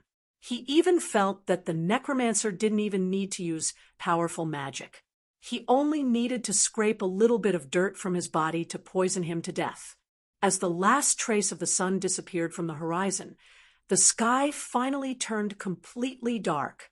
Andre, whose arms were sore, carried the clean robe back to the campfire. He ate a simple meal and fell asleep. He had to rest well in order to cope with the long journey tomorrow. Soon, the others who had eaten dinner began to sleep one after another. Only Bill sat silently in front of the campfire and stared at the book in his hand, trying to find the way to become a mage. From his posture of concentration, it seemed that he didn't intend to rest tonight. Because he slept very early and nothing unexpected happened, Andre woke up before dawn the next day. He didn't disturb anyone and quietly put on the flame protective robe that he washed clean yesterday. He then sat down by the campfire and silently watched the black-haired young man who was frowning as he read. It was obvious that Bill hadn't slept the entire night, and he seemed to be unable to understand some of the descriptions in the book. After all, the power of arcane magic was so abstract that it was difficult for someone who had never come into contact with it to truly understand it. Andre had relied on the ability of the system to barely take the first step. He then relied on the large amount of natural science knowledge he had accumulated in his previous life and the arcane power flowing in his body to finally complete the first step in understanding it in his own way. He knew very well how difficult this knowledge was for a normal person. So he sighed and lowered his voice. "Bill, why do you desire the power of arcane magic so much?" The black-haired young man put down the book, his expression extremely twisted. He gritted his teeth and answered, "I need the power to take revenge. I like to listen to stories. Tell me, what exactly happened to you?" After saying that, Andre calmly looked into the young man's eyes and waited silently. Bill closed the book and took a few deep breaths, suppressing the burning anger and unwillingness in his heart.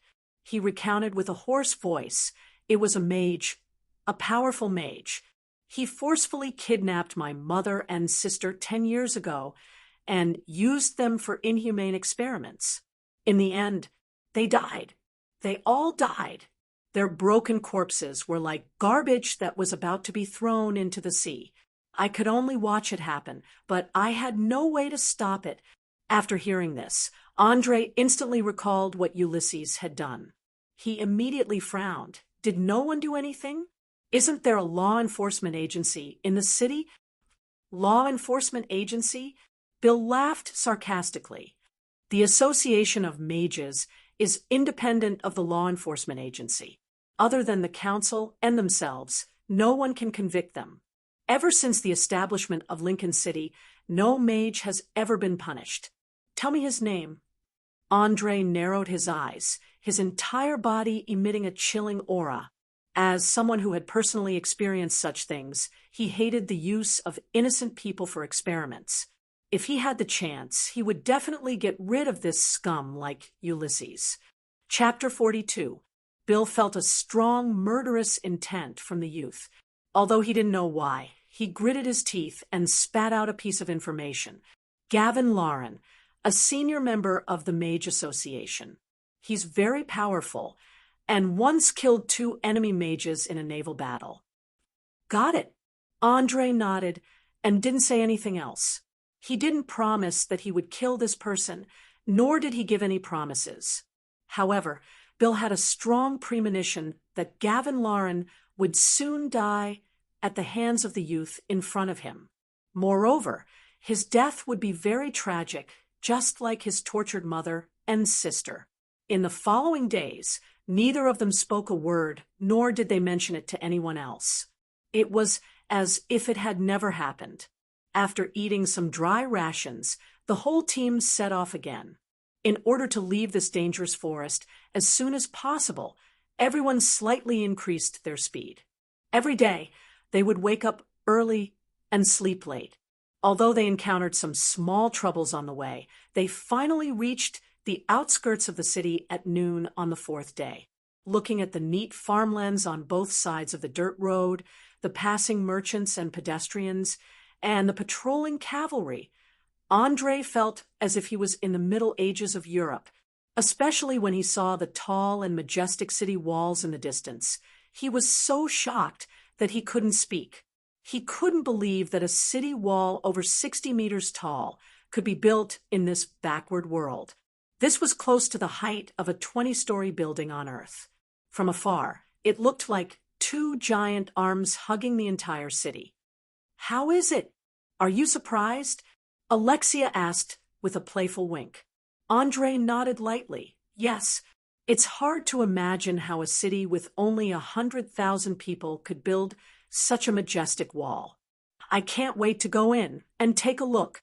I'm sure there will be more amazing things inside." "Ha. Let me tell you, this section of the wall is called the Ogre's Sigh.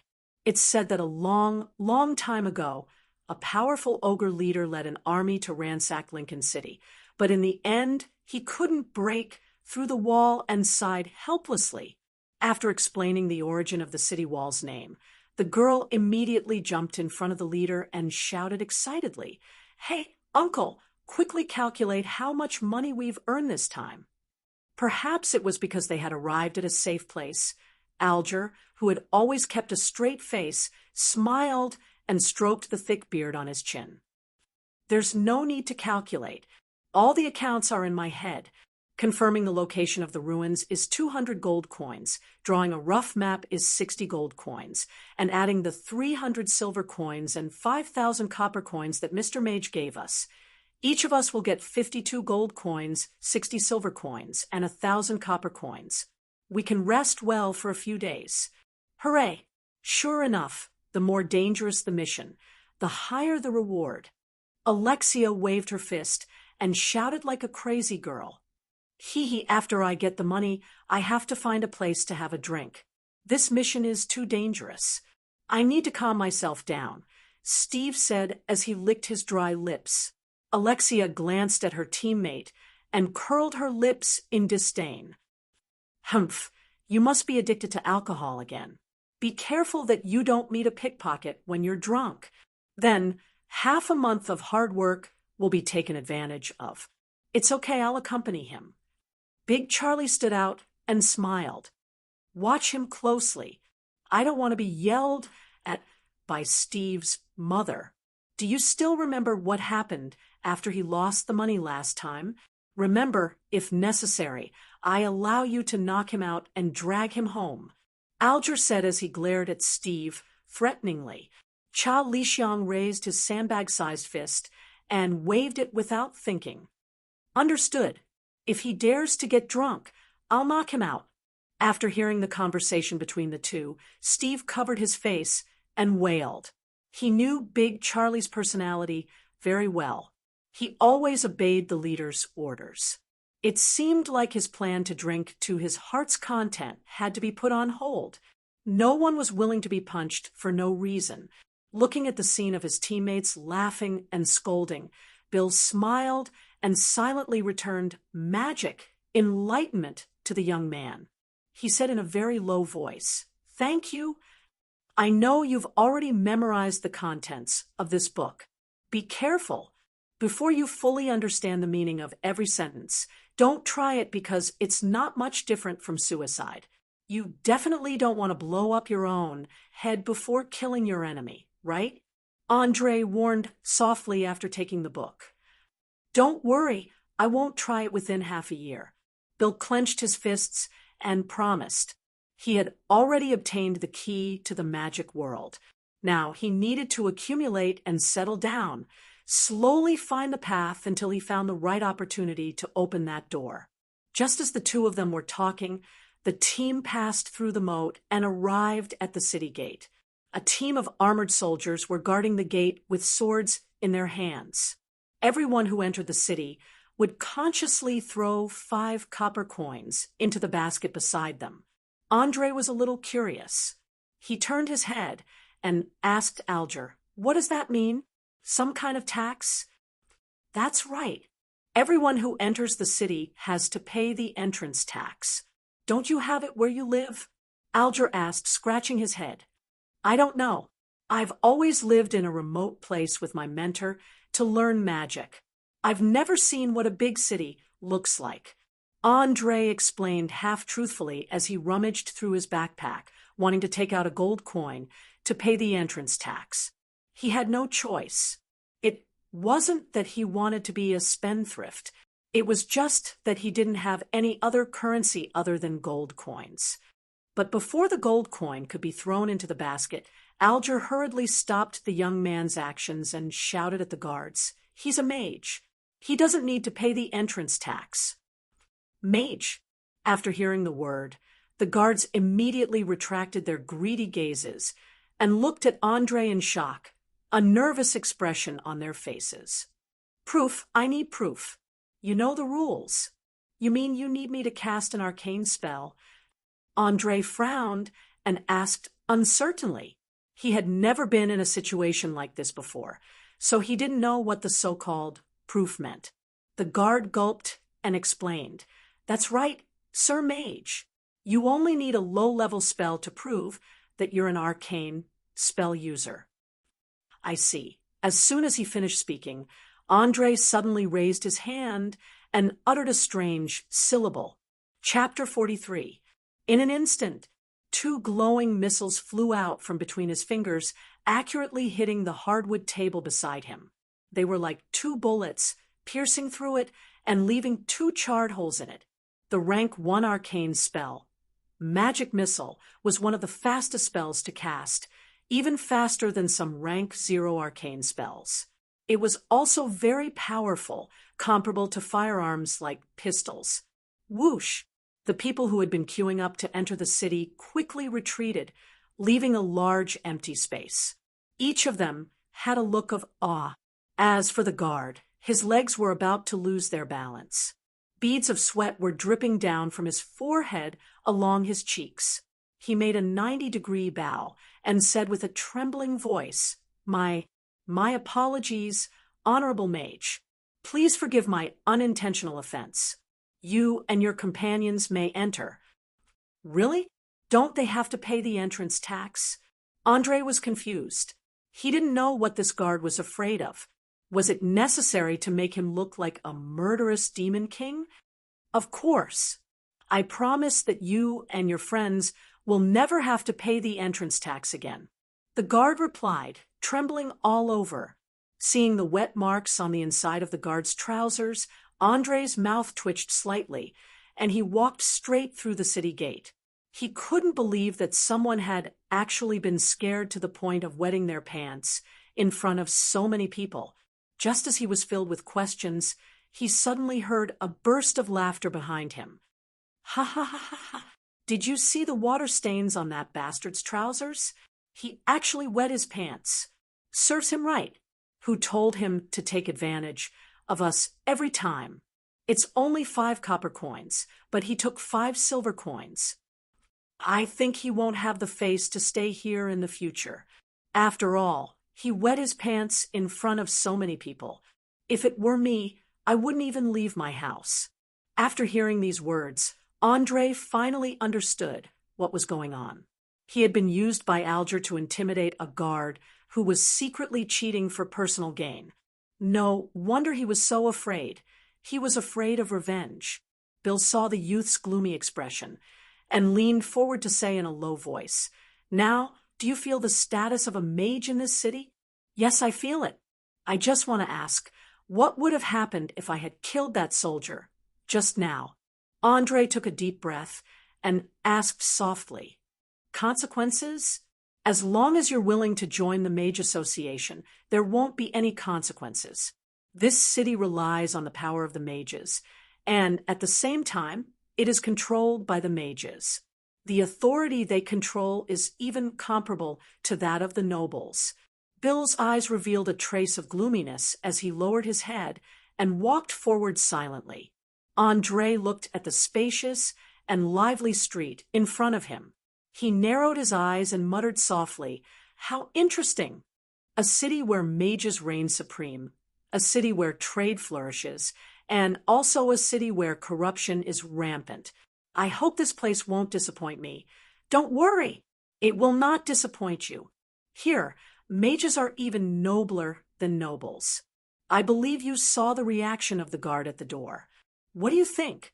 Do you want me to be your guide and take you around the city? Alexia put her hands on her waist and assumed the posture of a hostess, especially the two plump peaks in front of her, which could be felt even through the leather armor. Beautiful women were always pleasing to the eye, not to mention that Andre was new here and needed a guide. He put one hand on his chest and bowed slightly. It is my pleasure to have such a beautiful lady accompany me. Aha, I like this tone, but you have to wait for another 10 minutes. We have to turn in the mission first. Alexia was like an elf after she finished speaking, humming an unknown tune as she skipped to the front of the group, looking so energetic. Just as Andre safely entered Linton City, an army of elites was digging in the collapsed ruins. One of them, a middle-aged man with a dignified appearance, was holding a gorgeous longsword inlaid with countless gems. He frowned and asked the old man standing beside him, "Master Domi, how long will it take to dig out a passage? Please don't be anxious, Your Majesty. Wait patiently for a while. I have already had the palace mages completely seal off the possibility of teleportation. No matter what is down there, it will not be able to escape your control." The old man stroked his white hair and solemnly promised. The middle-aged man who was addressed as Your Majesty was none other than the current king of the Canteru Kingdom, Elroy Clow. He had a complicated expression as he sighed and asked, "Master Domi, you are the most outstanding mage of the Canteru Kingdom in the past 70 years. May I ask how likely is it that Ulysses Domer is hiding down there?" "Very likely. You saw the corpse of that monster when you came up. Only the best necromancers can fuse the characteristics of two creatures together. In the north, I'm afraid no other necromancer can do this apart from Ulysses. Even I can't do it." Domi's old face revealed a trace of admiration after he finished speaking. Although he loathed Ulysses' wanton slaughter of civilians and was determined to get rid of the scourge, he unabashedly admitted that he was inferior to Ulysses in terms of learning. "All right, looks like the hatred that has lasted for several generations will finally end in my hands. The royal family will no longer have to worry about a twisted monster waiting in the dark." Before Elroy could finish his words, he heard a loud bang. Then a fully armed knight rushed out of the cave and shouted, "Your Majesty! Your Majesty, we've dug through. There is indeed a huge basement inside." Elroy immediately became excited when he heard this news. He waved his hand. "Search! Search thoroughly immediately. Don't even let a fly go." "Yes, Your Majesty. However, there's one more thing that I have to tell you." Knight Serena rushed into the tunnel as soon as the tunnel was dug through. She was so fast that we couldn't stop her. The knight lowered his head in shame as he spoke. "Send someone to follow her. Also, find that young man called Andre as soon as possible. They are both meritorious subjects of the kingdom. I won't allow any accidents to happen at this time. You understand?" Elroy reprimanded in an extremely strict tone. As the king, he knew very well that he had to protect the two people involved. Otherwise, if one of them were to unfortunately die, the streets and alleys would soon begin to circulate that the royal family was cruel and ungrateful, unwilling to part with land, wealth, and noble titles, and had deliberately caused the death of meritorious subjects. Chapter 44. Once such rumors spread, it would be a huge blow to the royal family's reputation, and the consequences would be irreversible for generations to come. Back then, when Victor III issued an irrevocable arrest warrant, he made a solemn vow in front of countless subjects. As his descendant, if Elroy couldn't fulfill his promise, no one would be willing to serve the royal family in the future. Soon, Under the strong interference of the king, a large number of feudal knights marched into the collapsed underground. The court mages followed closely behind, looking nervous at the slightest movement. But it was no wonder. The necromancer Ulysses Domer was too famous in the Canteru kingdom. Many people here grew up listening to his horror stories, and it was inevitable that they would have some psychological trauma. As the entire underground area was almost completely buried by a large amount of stones and mud, the cleaning and exploration work was very slow. After more than 2 hours, the knights finally came out with a broken body that had not yet decomposed and a wounded bat. Seeing this situation, King Elroy frowned slightly and asked, "Who is that body? And what's with that bat?" The leading knight bowed respectfully and replied, "Your Majesty, according to the court mage's speculation, this body is Ulysses Domer, and that bat is his magic pet. In addition, we also found a large number of human corpses. Some have been dead for a long time, and some were buried alive by the recent collapse." "What? Ulysses is dead? How is this possible?" Elroy was so shocked that he couldn't care less about his manners and cried out involuntarily, "Your Majesty, please calm down. That bat is still alive. I just need to read its memory, and we will know." While speaking, Domit's hand suddenly released a strong white light, and he gently pressed it on the head of the bat. Instantly, scenes appeared out of thin air in front of everyone, from the beginning of self-rescue, to learning arcana, to becoming a mage, to the end of the battle of wits with Ulysses, to using that powerful bomb to blow the necromancer to death, and then causing a large-scale collapse. Everything that Andre had done was shown. The king was stunned. He couldn't believe that the necromancer who caused the bloody New Year incident and had been entangled with the royal family for generations was really dead. The knights were stunned. Ulysses' sinister and evil spell and the explosion created by Andre made them feel fear from the bottom of their hearts. Court Great Wizard Domite was so shocked that he was speechless. If it wasn't for the fact that magic couldn't lie, he wouldn't have believed that there was someone in this world who could become a mage just by self-studying. What was even more terrifying was that this young man with fiery red hair had not only succeeded, but he had also planned an attack. Although he looked a little miserable in the end, at least after analyzing the difference in strength between the two sides, it was already a miracle that he had been able to win. As the image gradually turned blurry, Domit's eyes revealed undisguised admiration. At the same time, he sighed softly, "Genius! A true genius! Find him. We must find him at all costs." "Master, do you mean that the young man named Andre isn't dead?" Elroy, who had just recovered from the shock, immediately asked, "Die. Ha ha ha." Domite suddenly laughed as if he had heard a funny joke. He pointed at the naked body and asked the knight in charge of the search, "Did you find any magic books near the body? Did you find the boy's body? Did you find any magical items or boxes containing scrolls?" The leading knight thought for a few minutes and then shook his head lightly. "No, fiery red hair is very rare. If we had found it, we would have remembered it clearly." After getting the answer he wanted, Domite turned to the king and spread out his hands. "Look, Your Majesty, he has undoubtedly escaped. A collapse might be a disaster for a normal person, but it's easy for a mage to escape. Ulysses must have a box containing magic scrolls with him. Most high-ranked mages would prepare some in advance just in case. If this thing is missing, it means that the young man used one of the magic scrolls to escape." Elroy wasn't stupid at all.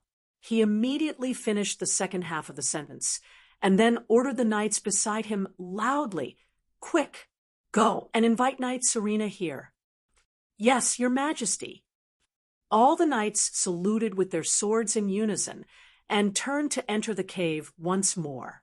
5 minutes later, a female knight with a dull expression slowly walked out of the cave and came before the king and court great wizard. She didn't salute or greet them. She just stood there blankly, as if she had lost her soul. The old Domite only needed one glance to understand what was going on. After all, there were many scenes of the two of them caressing and kissing each other. Thus, he only said one sentence: "Andre is still alive." Serena's gray eyes instantly regained their color. She grabbed the old man's hand and asked excitedly, "What? Where is he? Tell me." "Don't be so agitated. To be honest, we don't know what's going on with Andre. What we can be sure of is that he used a spell to leave after the collapse and found a place." Domite comforted and explained, and finally calmed the female knight down. He knew that this woman, who seemed to be deeply in love, was the only clue to find Andre. Based on the intimate relationship between the two of them, the young man would come back to find his beloved one day. Seeing that the female knight's expression had returned to normal, Elroy immediately asked tentatively, "Serena, do you know who else is in Andre's family?" "According to the royal family's promise, he will receive a county's land and the title of baron. If he's not around, his family can receive it on his behalf. Andre's family is in Lone Mountain Village. As far as I know, he has parents, brothers, sisters, and a young sister. But now, I have the same qualifications." Serena gently stroked her belly under the armor, and a faint blush appeared on her face.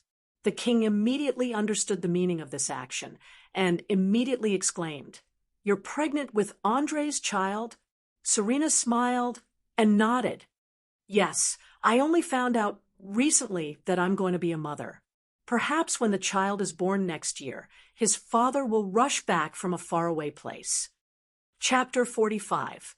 That's great news. In that case, you will receive the title and land on Andre's behalf. After all, the child in your belly is his direct blood relative, which completely meets the requirements of the aristocratic inheritance law. After saying that, Elroy took out a piece of parchment from his chest. "This is the Land Commission of the North County. Baron Iverson has just lost his best son, so he wants to leave this sad place. I have transferred him to the south. From now on, you are the mistress of this land. As for the conferring ceremony, it will be held when we return to the capital. Thank you for your generosity. I will protect this territory on behalf of Andre and take care of his family." Serena knelt on one knee and gave a standard salute. Ever since she knew that Andre was not dead, the female knight had become a new person. She knew how outstanding the young man's wisdom was, so she firmly believed that he would come back to find her soon.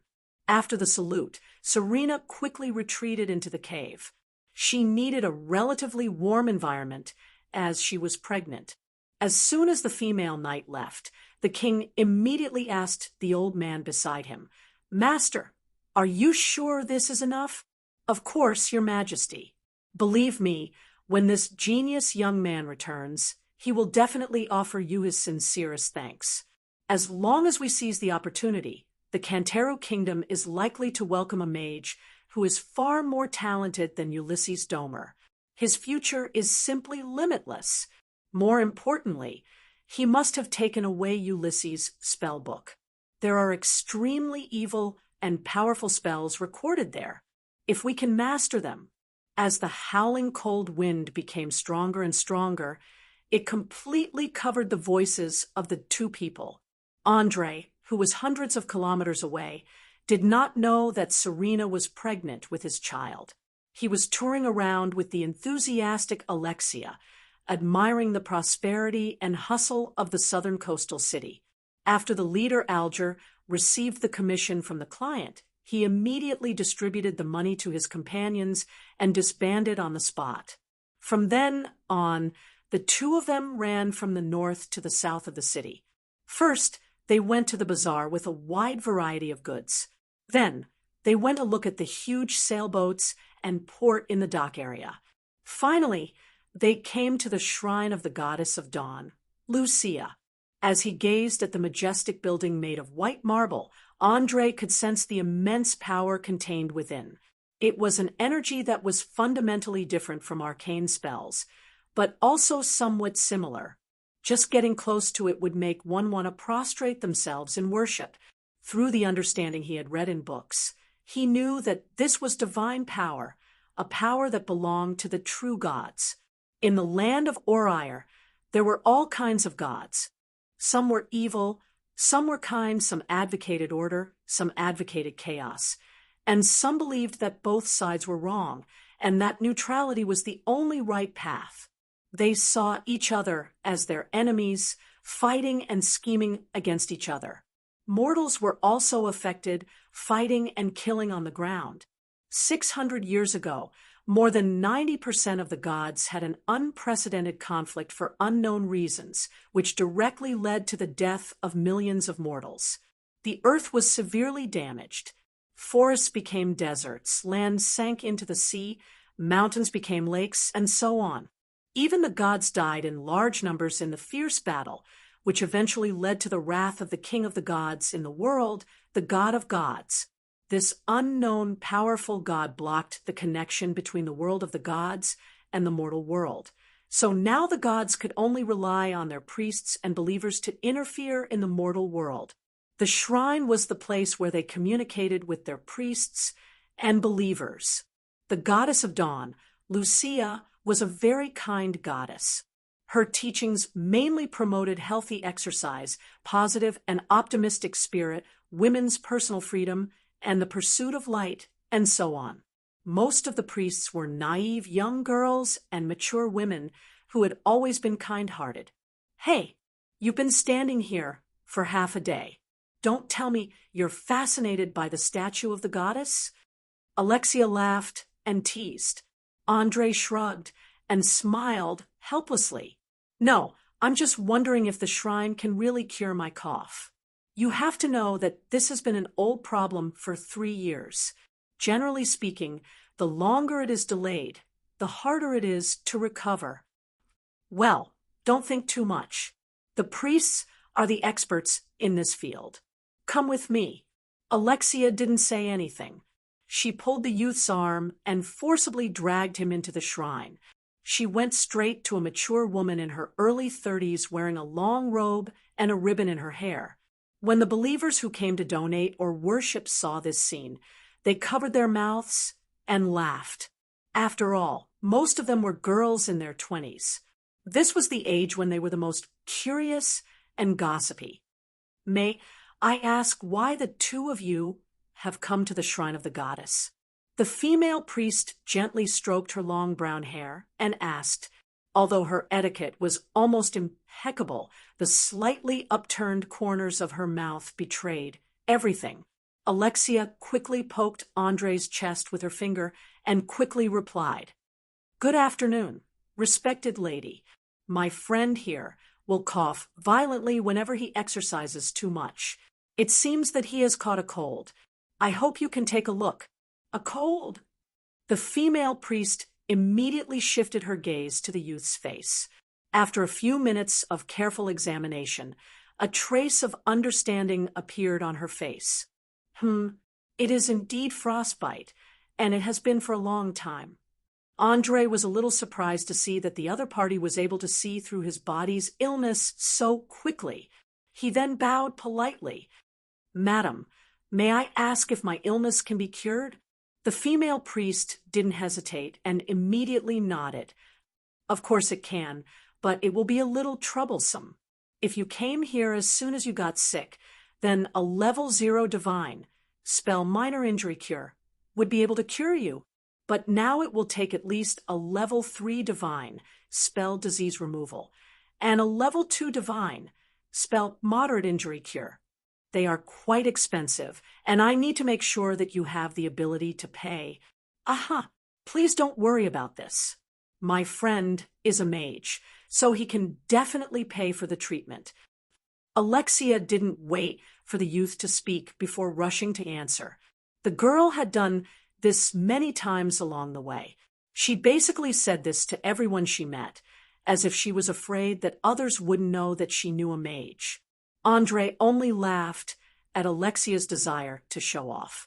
But when it came to the treatment fee, he still asked cautiously, "May I ask how much it will cost?" According to the standard price of magic in Lincoln City, level 0 is 50 gold coins, level 1 is 100, level 2 is 200, level 3 is 400. You will need to pay a total of 600 gold coins. The female priest didn't beat around the bush and directly gave an accurate price. In her opinion, since the other party was a mage, he would definitely be able to pay this amount. Chapter 46. Even though Andre was prepared for such a huge treatment fee, he couldn't help but inwardly gasp. He had a rough idea of the price of goods in Lincoln City from his visit to the market. Although it was slightly higher than in the Canteru Kingdom, the prices of food, meat, fruits, vegetables, linen, and other necessities were still maintained at a very low price. 600 gold coins was enough to buy a house and live comfortably for a few years. But now, he had to spend it all for a single treatment. It was practically robbery. It was no wonder all the shrines looked so luxurious. According to the price, it wouldn't take long for him to gather enough money to build another one. However, Andre knew that in this backward world of medical technology, divine spells were the only way to treat himself. As the saying went, nothing was more important than health. Anyway, money was just a worldly possession. At worst, he could just spend it all and earn more later. After comforting himself, he opened his backpack and took out 2 bags of gold coins and placed them on the ground. He smiled bitterly at the priestess. "I'm sorry, madam. I just came from another place and only have a small amount of Alliance gold coins. Do you accept Canteru currency here?" Of course. Tourist gold coins can be exchanged for 5 Alliance gold coins. Calant gold coins are 1-to-1. The priestess was obviously very knowledgeable and quoted the price without hesitation. "Then, there's no problem. I think this should be enough." As he spoke, Andre squatted down and quickly gathered enough money to pay for the treatment. He handed the bags over. The treatment this time had cost him close to 70% of his wealth. Now, there were less than 60 tourist gold coins and 1 Alliance gold coin left in the shriveled leather bag. It had to be said that the priestess of the goddess of dawn, Lucia, was quite good. After receiving the money, the mature woman in her 30s immediately began to pray. Following that, she cast 2 powerful divine spells through incantations and hand gestures. The discomfort in his lungs disappeared completely in the blink of an eye. "You are receiving divine treatment. Disease removed. Your status returned to health. Medium damage healed. Your HP has been restored to full." Looking at the string of messages that appeared on his retina, Andre finally heaved a sigh of relief. He knew that this old illness that had troubled him for many years was finally completely cured. After the treatment, the 2 of them thanked the priest and left the temple. According to their original plan, they went straight to the entrance of the Mage Association. This was a pagoda-shaped building with 9 floors. Its entire body was made of the toughest granite. There was not a single crack on the top of the pagoda. The top of the pagoda flickered with an intense arcane radiance.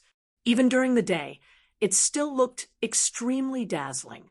Alexia pointed at the tower and explained, "Inside is the Mage Association. It is said that only true mages can find the entrance. Normal people will be killed by terrifying monsters if they approach, so I can only send you here." "Thank you. I think I can see the entrance. You can go back first. If you run into any trouble, remember to look for me." After saying that, Andre gave the girl a polite hug and walked towards the tower eagerly. When he was less than 30 meters away from the door, he seemed to have passed through an invisible wall and disappeared.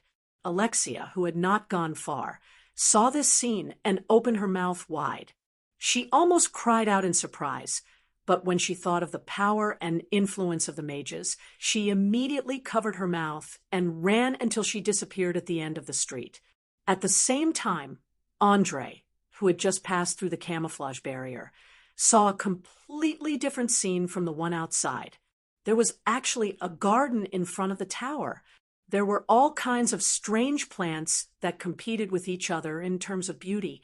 There was a man-eating flower with a huge mouth that constantly emitted a foul stench. There was a strange tree that was bare and looked a little creepy. There was also a vine that was constantly moving, just as his attention was completely drawn over. The huge stone statue standing at the door suddenly spoke. "This is the Mage Association of Lincoln City. Please state your name and purpose for a mage." Andre was startled and quickly took a few steps back. He then carefully observed his surroundings. After confirming that there was no one else around, he replied loudly, "My name is Andre. I am here to become a member. Please come in. The Association of Mages welcomes anyone who comes with good intentions. I hope you can find what you are looking for here. The president, Mage Boris, is in the first room on the left in the hall on the first floor. Please go directly to him to complete the formalities." After saying that, the huge statue's eyes lit up slightly. It moved a step to the side and revealed the entrance to the tower. Staring at this incredible scene, Andre's heart was filled with amazement. The mysterious world of magic made him feel like he was in a dream, just like what was mentioned in Magic Enlightenment. In this world, there was nothing you could not imagine, but there was nothing magic could not do, especially the statue that could talk. It was definitely not as simple as an ordinary puppet. It had intelligence and could tell who was who. It was just like the artificial intelligence in the movies back on Earth. With the desire to explore magic, he took a deep breath and walked past the statue, gradually disappearing into the tower, the gentle magical light, the fragrant scent of flowers, the neatly arranged round tables and chairs. 7 or 8 people wearing long robes sat scattered around. They looked to be over 30 years old. Some of them even had white hair. They sat together in a circle, discussing something in low voices. There were also some boys and girls who looked to be between 9 and 14 years old, standing silently at the side with their heads lowered. They looked to be either servants or apprentices. There were no strange devices or bloody corpses. Everything looked so ordinary. It was completely different from the gathering place of mages in Andre's mind. Perhaps it was the evil nature of the necromancers and their sinister experiments that gave him too much psychological trauma. Subconsciously, he always thought that mages should be similar to those mad scientists in the movies. Not only were they eccentric and cruel, but they should also be slovenly. They should be unkempt and dirty, and their eyes should be as if they had not slept for days. But the scene in front of him subverted the image of a mage that he had built up. Most of the people here were polite, and even their voices were very low. They were afraid to disturb others. But obviously, now was not the time to dwell on this. Andre quickly scanned the hall and quickly found the room that the statue outside mentioned. He bowed slightly to the people who were looking at him curiously and turned to open the door and walked in. As soon as he closed the door, the whole hall burst into an uproar. Chapter 47. Hey, did you see that just now? That kid isn't even an adult yet, but he's already an official mage. Arcane above. If not for the fact that the alchemy statue has never made a mistake, I would have personally tested his abilities. An average-looking man in a blue mage robe said excitedly. Another white-haired old man shook his head with a smile after hearing this. Calm down, Dick. There's no lack of geniuses in this world, so it's not strange to meet 1 or 2 occasionally. Moreover, from my observation just now, I found that the kid is not only an official mage, but also a level 2 arcane spell. You're definitely not his match. What? You mean to say that he's at least a level 3 mage? The man called Dick stood up from his chair in shock, his face full of disbelief. That's right, at least level 3, maybe even level 4. He must be the disciple of some great mage, and only someone who's been groomed since he was young can reach this level. Another woman in her 40s said with certainty. A fatty who looked funny suddenly thought of something, and suddenly stood up and shouted, "That's right. I don't know if you've noticed, but there's a skull-shaped mark on the boy's forehead. Could it have been branded by his mentor? That should be it. If I'm not wrong, it's definitely a secret imprint. Does that mean we're going to have another member?" Looks like it. I really hope he can bring a few new arcane spells. For a moment, the mages in the hall were discussing animatedly, while the silent children all had their eyes shining. To them, an additional official mage meant an additional chance. Once they were apprenticed to an official mage, they could immediately get rid of their errand boy status and learn mysterious magic. Andre didn't know how big of a commotion his arrival had caused. He was standing obediently in front of a 2-meter-tall, fierce-looking old man who looked more like a bandit than a mage. He was the president of the Association of Mages, Master Boris. It had to be said that this image was a bit of a contrast to a normal mage, especially that pair of big, strong hands, densely packed with calluses, could completely strangle a person to death. After sizing up the youth for a long time, President Boris suddenly asked, "Child, what's your name? How old are you this year?" "Master, my name is Andre. I'm 14 years old this year." Andre bowed with one hand on his chest. He could feel the terrifying mana condensed on the body of this thuggish old man. It was like a huge vortex. Although it was not as huge as the dead Ulysses, he was definitely a powerhouse. 14 years old. Interesting, Boris muttered softly. He raised his head and continued to ask, "Are you here to join the Magic Association of Linton City?" Andre answered without hesitation. "Yes, I plan to stay in this city for a while to consolidate my knowledge and do some experiments. Therefore, joining the association is the best choice." "Yes, no problem. We welcome every member who is willing to join us. But before that, I have to remind you that although the association does not restrict the personal freedom of mages, there are still some obligations that need to be fulfilled."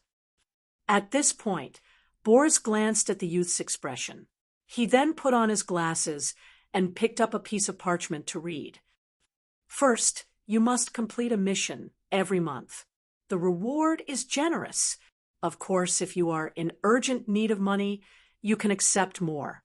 There are no restrictions in this regard. Secondly, you must choose an apprentice from the association to be responsible for teaching. There are no restrictions on gender and age. During this period, you can order the apprentice around as a slave or use him for experiments. But it's best not to kill him. Lastly, if there is a war, then you must be prepared to go to war at any time." After listening to all the terms, Andre immediately frowned and asked, "War? Is there a lot of war here?" Boris put down the parchment in his hand, took off his glasses, and laughed. "Huh? On the contrary, there is rarely a real war here. Only patrol ships are often sent out to attack pirates. The so-called war mostly refers to naval battles, so you don't have to worry too much. Moreover, mages usually cast spells at the rear, where there is heavy protection. There is rarely any danger. So that's how it is." Andre had a thoughtful expression on his face. After thinking for a few seconds, he felt that there shouldn't be too much of a problem. So he nodded lightly. "No problem. I am willing to fulfill the terms." After all, in Linton City, all the mages who lived here had joined the association, and there hadn't been any negative news for so many years. Apart from that, he also wanted to check if Gavin Lauren was as evil as Bill said.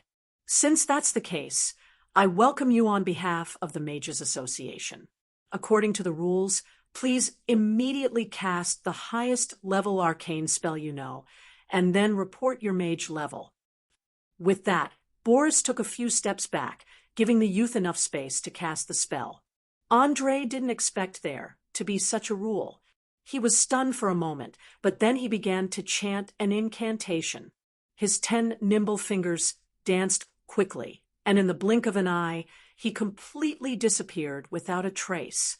Clap, clap, clap, clap, clap. Boris applauded as he smiled at the air in front of him. What a wonderful invisibility spell. Looks like you've already mastered a level 2 arcane spell. Tell me, are you a level 3 or 4 mage? What about your specialization? Level 4. As for my specialization, I haven't decided yet. Following this reply, Andre's figure slowly appeared.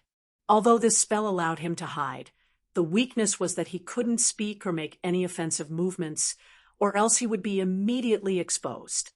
A 14-year-old level 4 mage. I'm more and more curious about who your mentor is.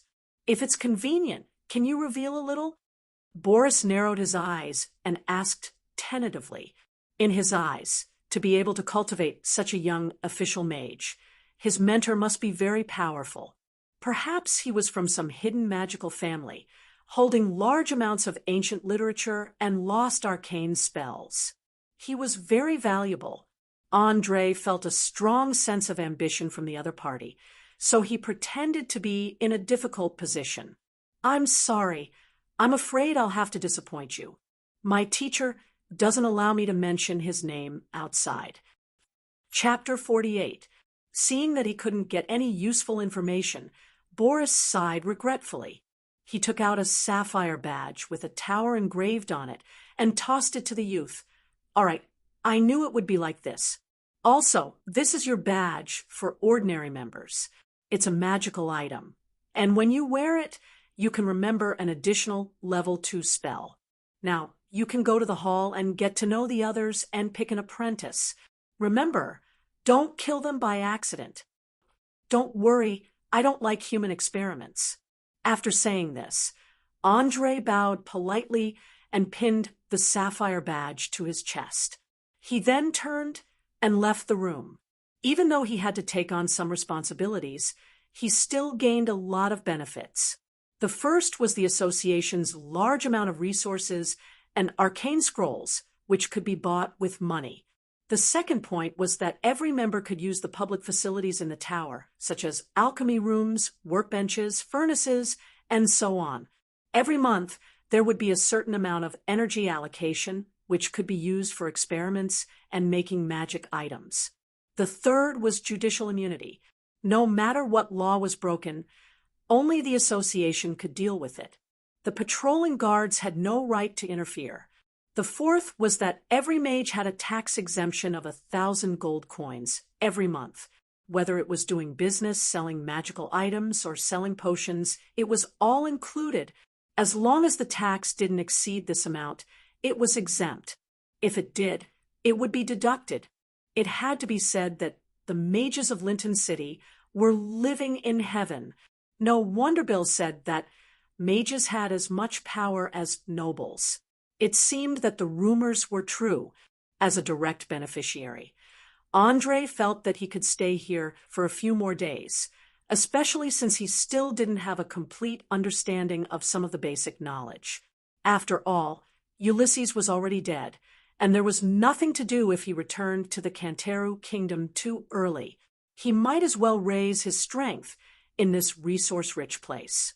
As soon as he arrived in the hall, everyone's gaze fell on the badge on the youth's chest. The dazzling sapphire clearly told everyone that he was not only an official mage, but also a level 2 arcane spell. Apart from a few members who looked stronger, the rest all sucked in a breath of cold air, unable to hide the shock on their faces. Although they had already guessed most of it, they still couldn't help but be shocked when their prediction came true. Looking at the ages of the official magicians, even the youngest one was between 30 to 40 years old, while most of the others were over 40 years old. It was obvious how difficult it was to become an official magician. Considering that there were only 60 people registered in the Magicians Association, it was a pitiful number for a city with a population of over 100,000. As a time traveler who knew the ways of the world, Andre immediately took 2 steps forward, bowed politely, and introduced himself. "Good afternoon, everyone. My name is Andre. From today onwards, I will be an official member of this place." He was very clear that he had to be humble and courteous at times like this. Otherwise, he would easily be isolated by these old fellows just because of his age. Perhaps it was Andre's humility and politeness that worked, or perhaps it was because these mages were not as bad as he thought, but after 10 minutes, everyone was able to sit together and laugh, talking about topics that did not involve personal privacy, especially about magic research. "Magician Andre, may I ask where your hometown is?" After more than 10 minutes of nonsense, a magician in his 50s began to test the youth's background. Not only him, but everyone present revealed curiosity in their eyes. After all, a 14-year-old official magician was too eye-catching. It could be said that both talent and guidance were indispensable, and the person in charge of teaching was at least a knowledgeable great magician who was above level 12. Although the speed of information transmission in this world was very slow, a powerhouse like this could still more or less spread some reputation. So as long as they inquired about the name of the specific country and city, they could immediately infer who this great magician was. But it was a pity that Andre's mentor was the infamous necromancer Ulysses Domer, so he definitely couldn't tell the truth. He pretended to be reserved and replied with a smile, "I come from the far north. As for the specific country, I won't say. My mentor doesn't allow me to mention his name outside, so please forgive me." It was a perfect excuse. Almost no one could tell whether this sentence was true or not. Even President Boris was fooled, let alone a group of ordinary members in front of him. The magicians who didn't get any information were quite unwilling to give up.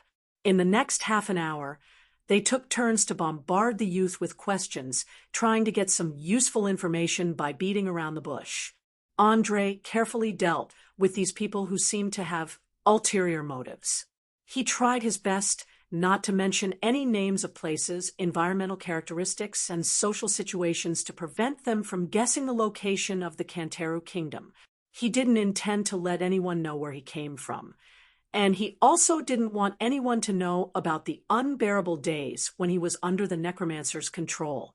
Seeing that the youth answered appropriately, but didn't leak any information, the magicians understood the meaning even if they were stupid. They stopped probing and began to talk about more relaxed and pleasant topics. In fact, no one who could become a magician was an idiot. Arcane required a very high level of logical thinking, reasoning, learning ability, abstract thinking, and so on.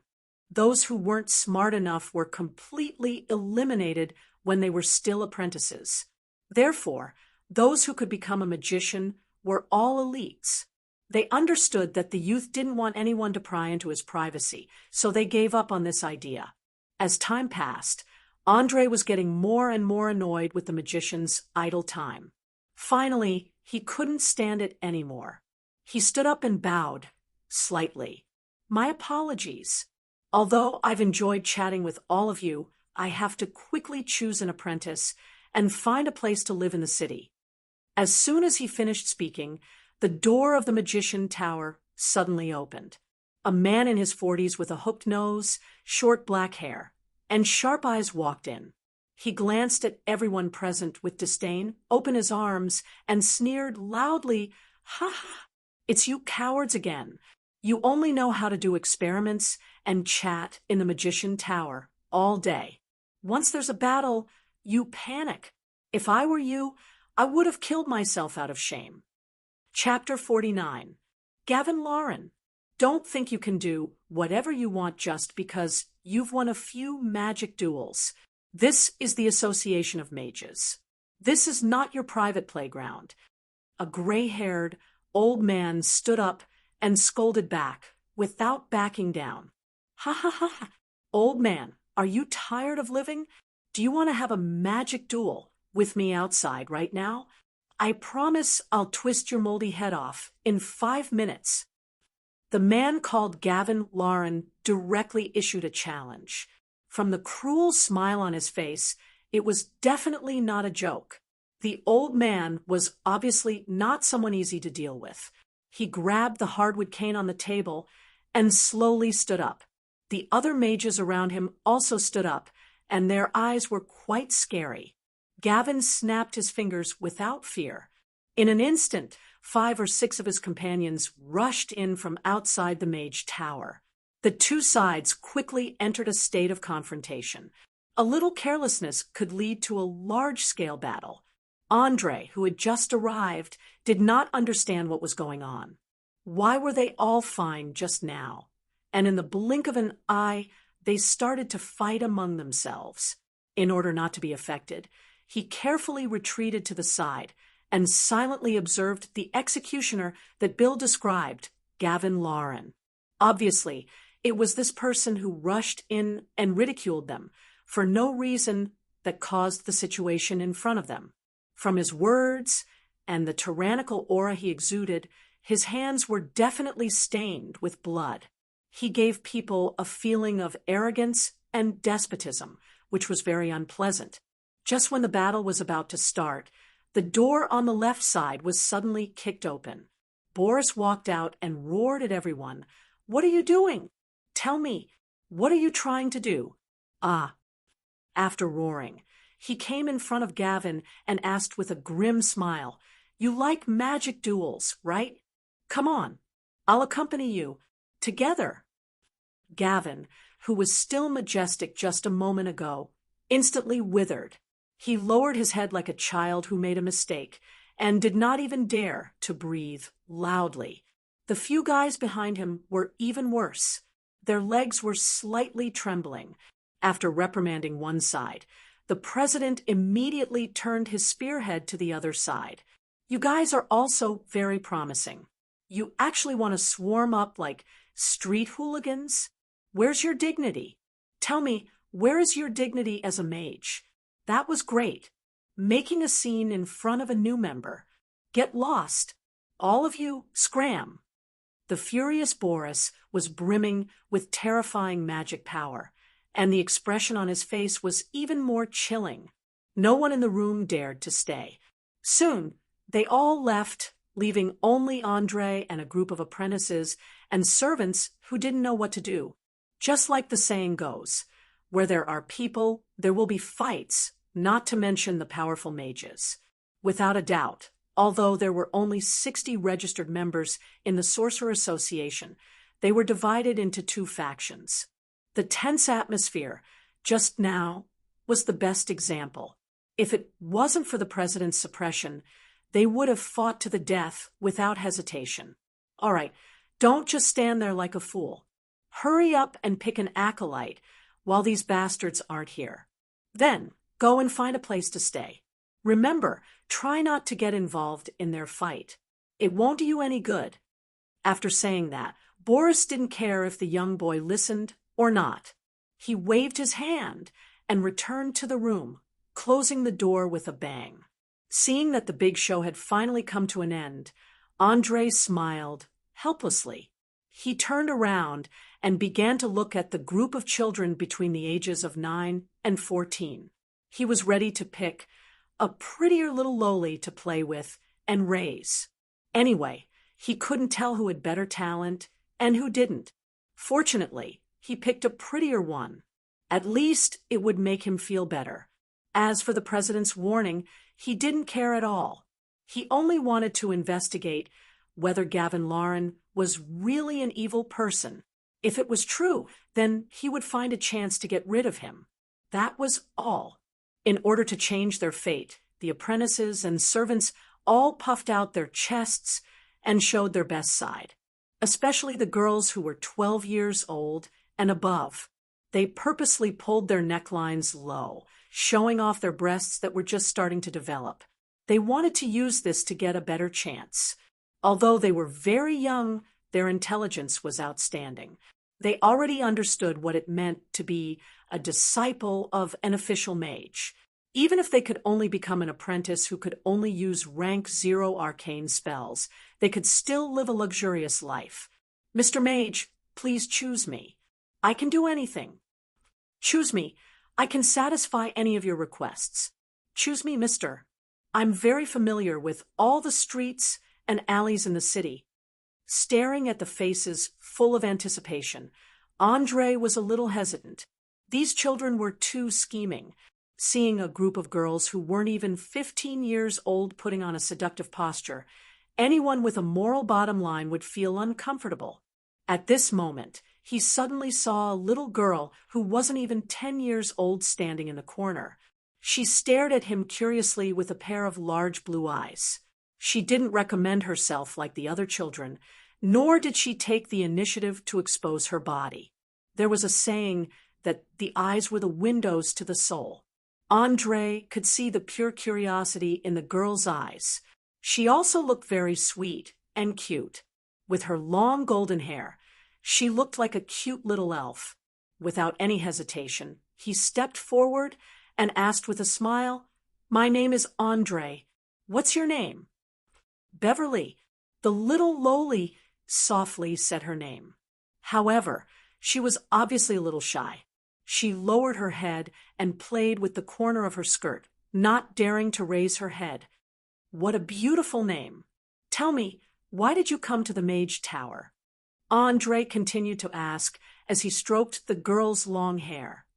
"Because my mother said that she couldn't raise my brother and I, and that we could eat our fill here, so I was sent here." Beverly used a very normal tone to tell the tragic truth. Perhaps in her young heart, she didn't understand the pain of being separated from her mother. Perhaps this was a normal thing in Lincoln City. In any case, Andre felt a trace of pity for the girl after hearing the truth. He gently cupped the little lowly's delicate face and asked very seriously, "Beverly, are you willing to be my apprentice? Think carefully before you answer, because once you agree, you must strictly obey my orders. You can't violate any of them, because the path of magic is very difficult and also very dangerous." After becoming an apprentice, can I have meat for every meal? The girl held her chin for a long time and finally asked a question that made people not know whether to laugh or cry. "Of course, I can guarantee that you have meat for every meal and you can eat as much as you want. Come, let me go eat something first, and then I'll take you home to have a look." After saying that, Andre took the little lowly's hand and walked out of the Mage Tower, leaving behind a group of servants and apprentices who were sighing. Chapter 50. When he returned to the streets, Andre was surprised to find that the sun was about to set. After a busy day, people had finished their work and were returning home in droves. There were also some who went straight to the taverns or restaurants to satisfy their appetites. Looking at the bustling city, he shook his head with a smile and asked the girl beside him, "Tell me, what do you want to eat tonight? You live here, so you should be most familiar with which restaurant has the best food." "Really? I can make the decision?" Beverly opened her eyes wide, and her face was full of surprise and disbelief. "Of course. Hurry up and lead the way. I'm starving." As soon as Andre finished speaking, his stomach made a rumbling sound. From noon until now, he had only eaten the so-called seafood chowder soup and a small piece of bread in the market, which had been digested a few hours ago. It would be strange if he was not hungry. He. Well, follow me. The meat pies and onion soup in Uncle Jason's restaurant are the best. Then the little girl took the lead and ran into an alley. After leaving the Association of Mages, she had obviously become more lively, and her suppressed nature had been revived. Andre felt a little relieved. Although he could not liberate all the children from the twisted and morbid environment in the tower, at least he could save the soul of a girl. The two walked through more than a dozen streets and alleys, and finally stopped in front of a restaurant that was not very big but smelled very good. There was a half-meter-long wooden sign above their head that read, Jason's Restaurant, 30 years old restaurant, reputation guaranteed. Beverly wrinkled her little nose and took a deep breath. Then she licked her lips and sighed. It hasn't changed at all. It still smells so good. The little girl's cuteness made Andre laugh. He touched the girl's hair and teased, What are you waiting for? Go find a seat and order some of your best dishes. I feel so hungry now that I can eat a cow. No problem. Mentor, I'll go get a seat. After saying that, Beverly lifted her linen dress and rushed in. Without saying anything, she sat at the seat closest to the window. Her action immediately attracted the attention of many people, especially the waitress who was in charge of serving the food. She was surprised and shouted, Beverly, oh my God, it's really you. Didn't Aunt Elsa sell you to the Sorcerers Association? The little lowly proudly shook her head and replied, Now that I have a teacher, of course I can come out. Look, he's here. Following the direction of her finger, everyone raised their heads and looked at the entrance. They saw a red-haired young man wearing a long robe slowly walking in. The badge on his chest emitting a dark blue luster instantly silenced the restaurant. In Linton, a city-state where mages reigned supreme, no one would not know what that meant. An official member of the Sorcerers Association, a spellcaster who wielded powerful supernatural powers, was more revered by the commoners than by the nobles. Voila! The diners hurriedly put down the tableware in their hands and stood up to bow, fearing that they would be killed if they were too slow. Their eyes were filled with fear, and some of them couldn't help but tremble. They didn't even realize that they had touched the soup bowl. Seeing this, Andre couldn't help but sigh inwardly. He knew that these commoners did not respect him, but they were afraid of the power and authority that the mages possessed. They were afraid of judicial immunity. Honorable Sir Mage, what would you like to eat? The waitress walked up and asked politely. Ask her. I'm only responsible for paying. Henry said as he pointed at the little lowly who was sitting on the chair. Without waiting for the waitress to turn around, Beverly immediately shouted, 2 portions of onion soup, 6 pieces of meat patties. All right, please wait a moment. The waitress immediately pretended to note it down, and then ran into the kitchen like a wisp of smoke. It seemed like she was going to inform the boss. Andre didn't care about these trivial matters, and directly sat down beside the girl, admiring the scenery outside the window while waiting for the dishes to be served. To be honest, he didn't have high expectations for this small restaurant located in the slums. After all, there were not many condiments in this world, and even the salt contained a lot of impurities. Who knew what chemicals were in it? It was already good enough that he could swallow it. Other than that, there was nothing else he could ask for. Sometimes, he even wondered if he had lived in lonely mountain town for too long, causing his taste buds to be completely destroyed by the terrible taste of food. Otherwise, how could he even eat something so difficult to swallow? After only a few minutes, an old man wearing an apron came out of the kitchen with 2 bowls of soup and 6 pieces of meat patties. He didn't care about the customers who came first, and directly placed the food in front of the young man and respectfully bowed. Good evening, Honorable Sir Mage. I am the owner and chef of this restaurant, Jason.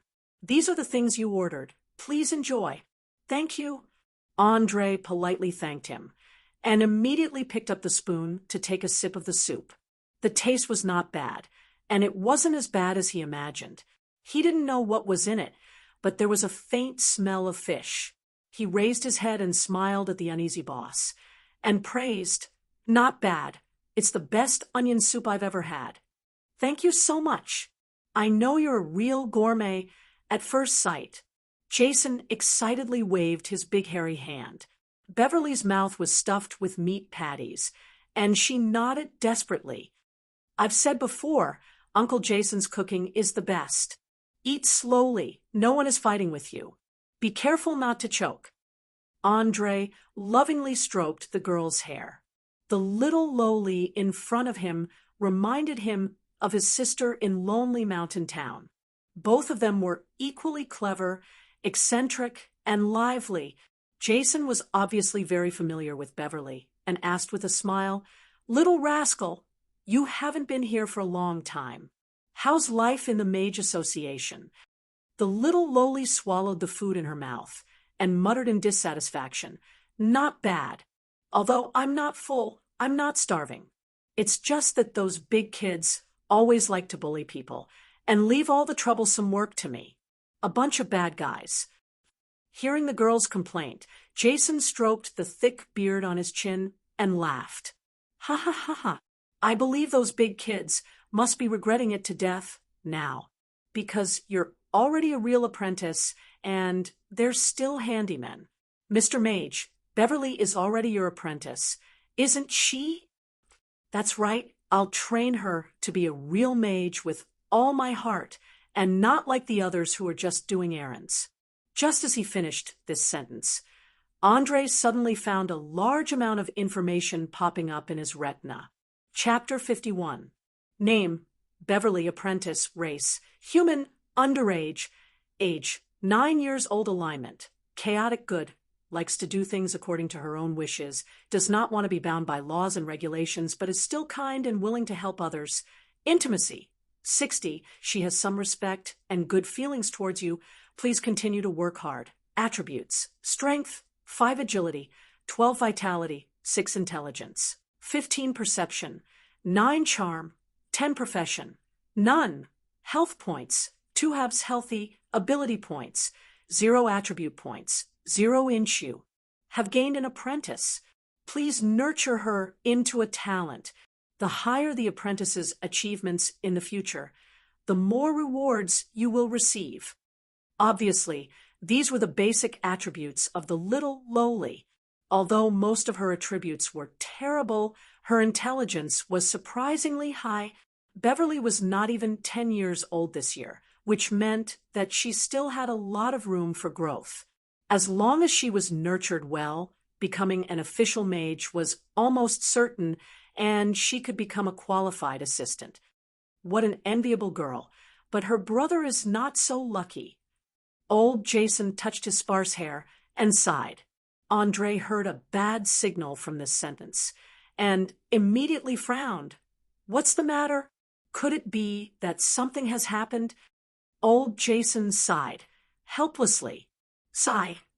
2 years ago, when Beverly was just sent to the hospital, her brother got a fatal case of tuberculosis. Elsa didn't have the money to take the child to see a priest. Finally, she could only watch him die of illness. Poor woman. First, her husband died at a young age. Then she lost her son. Fortunately, she still has a daughter. No, impossible. How could my brother die? The little lowly was stunned when she heard the bad news. She threw down the tableware and rushed out of the restaurant like a madwoman. Here, this is the money for the meal. Keep the change. Andre put the only small gold coin he had on him into the hands of the boss and quickly chased after her, looking at his receding figure. Old Jason muttered to himself, "Looks like Antonio and his gang are going to be unlucky. I hope they didn't harass Elsa tonight, or I'm afraid none of them will survive. Don't worry about those scum. All they do is loaf around and bully orphans and widows who don't have a man at home. It would be better if that mage just killed them all." A young man who was eating yelled angrily. Another middle-aged man echoed in a low voice, "That's right. These bastards are all dead. They even harassed my daughter 2 days ago. They deserve to be killed." Looking at the agitated crowd, old Jason smiled bitterly. "That's right, but have you considered that he's a mage? Once he gets angry and casts a powerful spell, there's a possibility that our street will be blown up. Think about the disaster a few years ago. 2 magicians fought each other and destroyed half a street. More than 200 people died. But that mage is still a child. He shouldn't be too strong, right?" The The young man who spoke first asked, in an uncertain tone. It's hard to say. The great power that a mage possesses is not something that we can easily guess. I hope you're right, or else. Old Jason did not finish the second half of his sentence, but everyone present knew what he was talking about. In Linton City, magicians would often kill people, create chaos, and destroy buildings for various reasons, but none of them were actually killed or sent to prison. It was because of this that many members of the Association of Mages acted without restraint. They would kill people to vent their anger if things did not go their way. Only the great nobles who held the ruling position could make these fellows restrain themselves. Like many large cities, Linton City was divided into several districts for ease of management.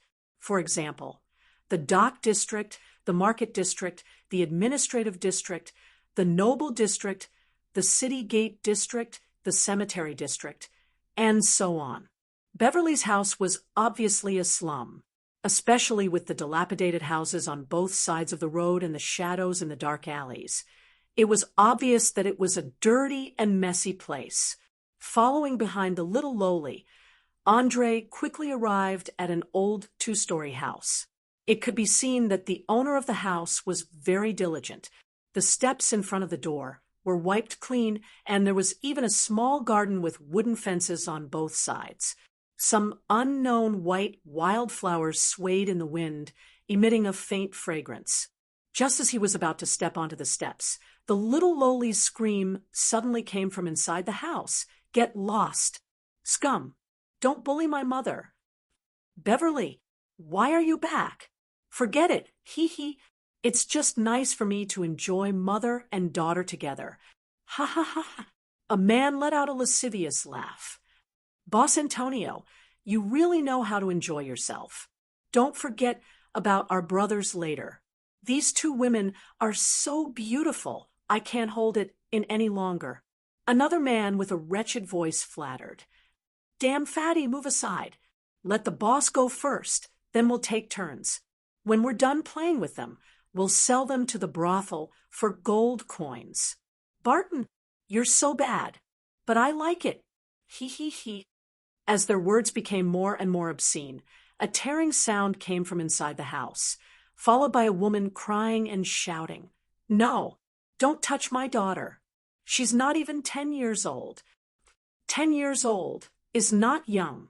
I like to destroy the tender seedlings. The man who was called Antonio replied shamelessly. Andre, who was standing at the door, more or less figured out the nature of these people. He pulled the crossbow open and put an arrow into the groove. He directly rushed in and aimed at the violent young man, pulling the trigger without mercy. Whoosh! With a piercing sound, the arrow fiercely pierced through the young man's chest. The huge force sent him flying and nailed him to the wall. He slightly twitched as he breathed his last. Hit the vital point. Fatal blow activated. Dealt 9 points of damage to Antonio. Target's heart destroyed. Dead. Received 5 experience points. As usual, a large number of data popped up on his retina, recording in detail the result of the attack just now. Although the experience points were a little less, it was still quite a lot for a little punk in his 20s. Shocking.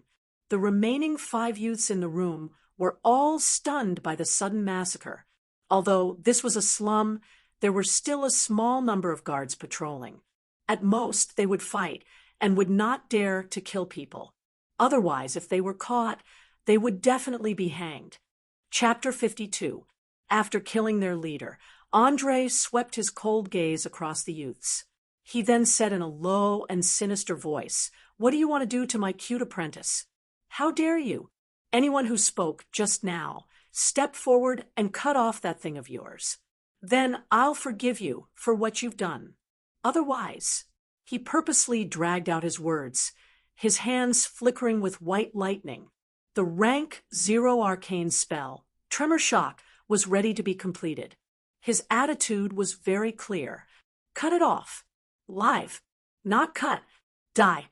The 5 youths were dumbfounded. Their bodies shook like a sieve, and their teeth chattered. They were all scared out of their wits as they looked at each other. It was obvious that they didn't want to die, but they didn't want to cut off their manhood. As for resisting, he did not even dare to think about it. After repeated propaganda and brainwashing, the residents of this city were in awe of mages beyond imagination. Even an experienced adventurer like Alger was in awe of mages, let alone a few insignificant hooligans. "Move faster! Don't force me to kill." Seeing that they weren't moving for a long time, Andre frowned and urged loudly. Although killing could bring him valuable experience points, he wasn't willing to slaughter his own kind. In fact, he had only killed 2 people since he'd been brought into this world. One was the evil necromancer Ulysses, and the other was Antonio, who had just been nailed to the wall. As for Baron's son Byron, strictly speaking, it wasn't considered killing him. It was more like helping him to free himself from his pain. Andre was very clear that in this barbaric world, it was impossible to completely avoid being stained with the blood of his own kind. Thus, he only wanted to make sure that everyone he killed deserved it. He didn't want to be a good person or a saint, but he also didn't want to be a cold-blooded butcher. He wanted to help those who truly needed help, kill those bastards who didn't shrink from any crime, and uphold the moral bottom line in his heart. "Sir Mage, please forgive us this time. We won't dare to do it again." One of the youths finally couldn't bear the immense pressure and knelt on the ground, begging bitterly. "That's right. We were just blinded by the ritual. Just let us go this time. I still have a mother who's over 50 years old to feed. Please have mercy." With one of them taking the lead, the other youths followed suit and knelt on the ground. Perhaps if it were someone else, they would have just let it go. However, Andre was different.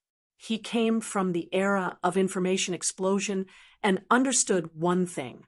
If someone didn't get punished after committing a crime, that person would very likely get lucky. Not only would they not turn over a new leaf in the future, but they would also become worse. They would slowly upgrade from a petty criminal to a true demon who killed without batting an eyelid. Without any hesitation, the flashing electric arc in his hand suddenly shot out, instantly hitting the first guy, who knelt down and begged for mercy. The strong electric shock directly made his heart stop beating. His whole body fell to the ground, and his skin was a little purple, emitting a burnt smell. Target hit. Tremor shock dealt 5 damage to Antonio. Target's HP has reached 0. Death. Obtain 5 EXP for a profession with a strong vitality. The rank 0 arcane spell, Tremor Shock, would at most cause the body to twitch for a few seconds. It wasn't fatal at all, but ordinary people couldn't do it. Most of their vitality was about the same as Andre's before he became a mage.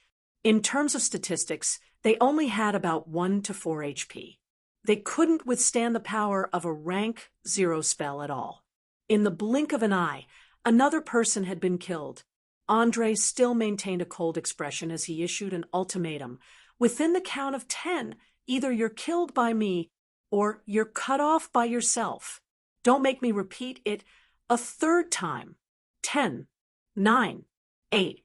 He didn't give anyone time to think and used the countdown to force the other party to accept the punishment. Damn it! I knew there would be retribution sooner or later. A slightly plump youth cursed as he pulled out a dagger from his waist. He gritted his teeth and stamped his feet. A cold light flashed, and a bloody lump of rotten flesh was cut off. Ah! The indescribable pain caused him to let out a heart-wrenching scream. Dark, red blood gushed out like a fountain, flowing all over the ground. Glancing at the plump youth who was in so much pain, Andre stopped the countdown and nodded with satisfaction. He then looked at the other 3 people. He has made the right choice and can continue to live. Now it's your turn. Humans were a very complicated animal.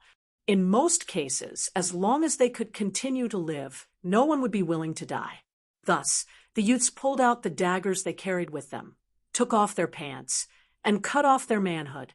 For a moment, screams and wails filled the air of the slums. Even the guards on duty were alarmed. They rushed into the house to see what was going on. But when they saw the badge on the youth's chest, they instantly shivered. One of the men who looked like the captain bowed, respectfully, and asked carefully, "Respected Mr. Mage, may I ask if these hooligans have offended you?" "Yes, they tried to use violence against my apprentice, so I taught them a lesson. Is there a problem?" Andre asked with a cold face. Ever since he heard from Alexia about the greedy and corrupt behavior of the city guards, he did not have a good impression of these people, so he did not give them a good face. The captain was frightened by the cold eyes. He quickly waved his hand and explained, "Of course there's no problem. These hooligans deserve to die 1,000 times. I'll send them to the prison immediately. They will all be hanged tomorrow morning." As an old ruffian, he knew that the members of the Mage Association had legal immunity, not to mention killing a few hooligans. Even if the whole street was blown up, it would not be his turn to do anything. It was better to avoid trouble. After all, it was just hanging a few insignificant people. "No need. I've already punished them. You just need to stop their bleeding and lock them in the prison for 2 days. Also, take these 2 corpses away," Andre ordered with an extremely impatient tone. He was very clear that corruption and corruption were unavoidable under any system. The more prosperous a place was, the more so it was. However, he still could not help but feel disgusted because the corruption in Lincoln City had exceeded a certain limit. The entire city was emitting a rotten smell. "No problem. We'll do as you say." The captain did not dare to offend this youth, who looked to be only 14 or 15 years old. He quickly ordered his subordinates to clean up the corpses. It did not take long for the messy hall to be cleaned up. Finally, he respectfully bowed and disappeared without a trace with everyone. Chapter 53. After watching those annoying guys leave, Andre finally had the time to look at the young woman who was sitting on the ground and crying. It had to be said that this woman, named Elsa, was quite beautiful. She had a fair and slender neck, well-defined facial features, and big blue eyes like a little Loli's. Her skirt was torn apart, revealing her smooth calves and white toes. In particular, her slightly sorrowful eyes made people want to protect or ravage her. No wonder she was targeted by a group of hooligans. Even Andre, who had always had strong self-control, was stunned by her beauty, let alone a group of hot-blooded young men. "Mom, don't cry. Tell me, where's my brother?" Uncle Jason said, "He's dead." "Is that true?" Beverly asked anxiously as she held her mother's hand. Her eyes were covered with a layer of mist, and she looked like she was going to cry at any time. Hearing her daughter's question, the young mother cried even harder. Tears flowed down her face uncontrollably. After a while, she nodded her head while suppressing her grief. "Baby, I'm useless. Your brother didn't even survive a winter before he coughed up blood and died." Boo-hoo. Obviously, for a woman to lose her husband at such a young age, and then lose her son before the age of 30, such a fate could be said to be extremely tragic. There was not the slightest bit of hope in life, just like the sky at this moment, completely shrouded in darkness. Andre didn't know what had supported her to live until now. Perhaps women were born with greater endurance than men, or perhaps she still missed her only daughter. In short, she was very admirable. Sometimes living required more courage than dying. Only warriors who truly dared to face a bleak life could persevere. Perhaps they were not as respected as those heroes who died a spectacular death, but they shouldered the responsibility at the most critical moment, instead of choosing an easier death. After confirming the bad news, Beverly was surprisingly quiet. She didn't burst into tears as expected to vent the sadness in her heart. Instead, she wiped the tears from the corners of her eyes and comforted her mother. She looked like a well-behaved young girl. With her 15 points of intelligence, she naturally understood that her grieving mother needed to be understood and comforted at this time. Otherwise, it was very likely that she would lose her life. Looking at the beautiful mother and daughter hugging each other and comforting each other, Andre couldn't help but sigh at how hard life was for ordinary people in this world. Heavy taxes, bad law and order, diseases that could kill at any time and place, food that was hard to swallow, and countless monsters and alien races in the wild that would attack the human world every few years. Back when he was still living in Lonely Mountain Town, he had already gotten used to the parting of life and death, especially during the winter. When the orcs and beasts attacked the human settlements, there would always be a few or even a dozen dead people. They could be friends that they could talk to on a daily basis, or they could be neighbors living next door. Death was so close to the mountain people that everyone had already learned to treat it with a calm attitude. Not knowing how long had passed, Elsa suddenly remembered that there seemed to be someone else in the room. She hurriedly wiped her red and swollen eyes, covered her torn clothes with her hands, and asked her daughter with a forced smile, "Beverly, why don't you introduce this gentleman to me?" "Mom, this is my mentor," the little girl said as she stood up from the ground. As the little lowly spoke, she stood up from the ground and used her sleeve to wipe her crying face. "Nice to meet you, beautiful lady. My name is Andre, an official member of the Sorcerers Association. According to the agreement, Beverly is now my apprentice." Andre bowed politely. As an outstanding hunter, he had already trained himself to be extraordinarily patient. Although he had been standing aside for a long time, he still maintained a good demeanor and didn't show any signs of impatience. "Really? That's great. Beverly has been a little naughty since she was young. Please be strict with her. Also, thank you for your help just now. Those little rascals harassed me for a long time. It was like a nightmare." Elsa changed into a more ladylike salute. However, she looked a little disheveled at the moment. Her shirt was torn open, revealing her smooth and round shoulders. Half of her chest was exposed, and her skirt was torn open. One of her thighs was faintly discernible, and one of her shoes was missing. She stepped on the floor barefoot. When she bent her knees, she was almost exposed. It was a different kind of seduction. With Andre's sharp eyes, he could see that this young mother had obviously received a good education. No matter whether it was her speech or her behavior, there was an indescribable temperament and charm. No wonder she could teach such a smart and mischievous daughter like Beverly. Beverly was dissatisfied with Elsa's evaluation of her naughty. She pouted her little mouth and pulled her mother's skirt. It was fine if she didn't pull it, but when she did, it immediately made a tearing sound. In an instant, half of the young mother's body was exposed. Her smooth back, slender waist, rosy bosom, and even the mysterious golden hair in the middle could be seen clearly. Such a beautiful scene made Andre stunned. He quickly coughed and turned his head to the side. For him, who was in puberty, this kind of scene was too stimulating.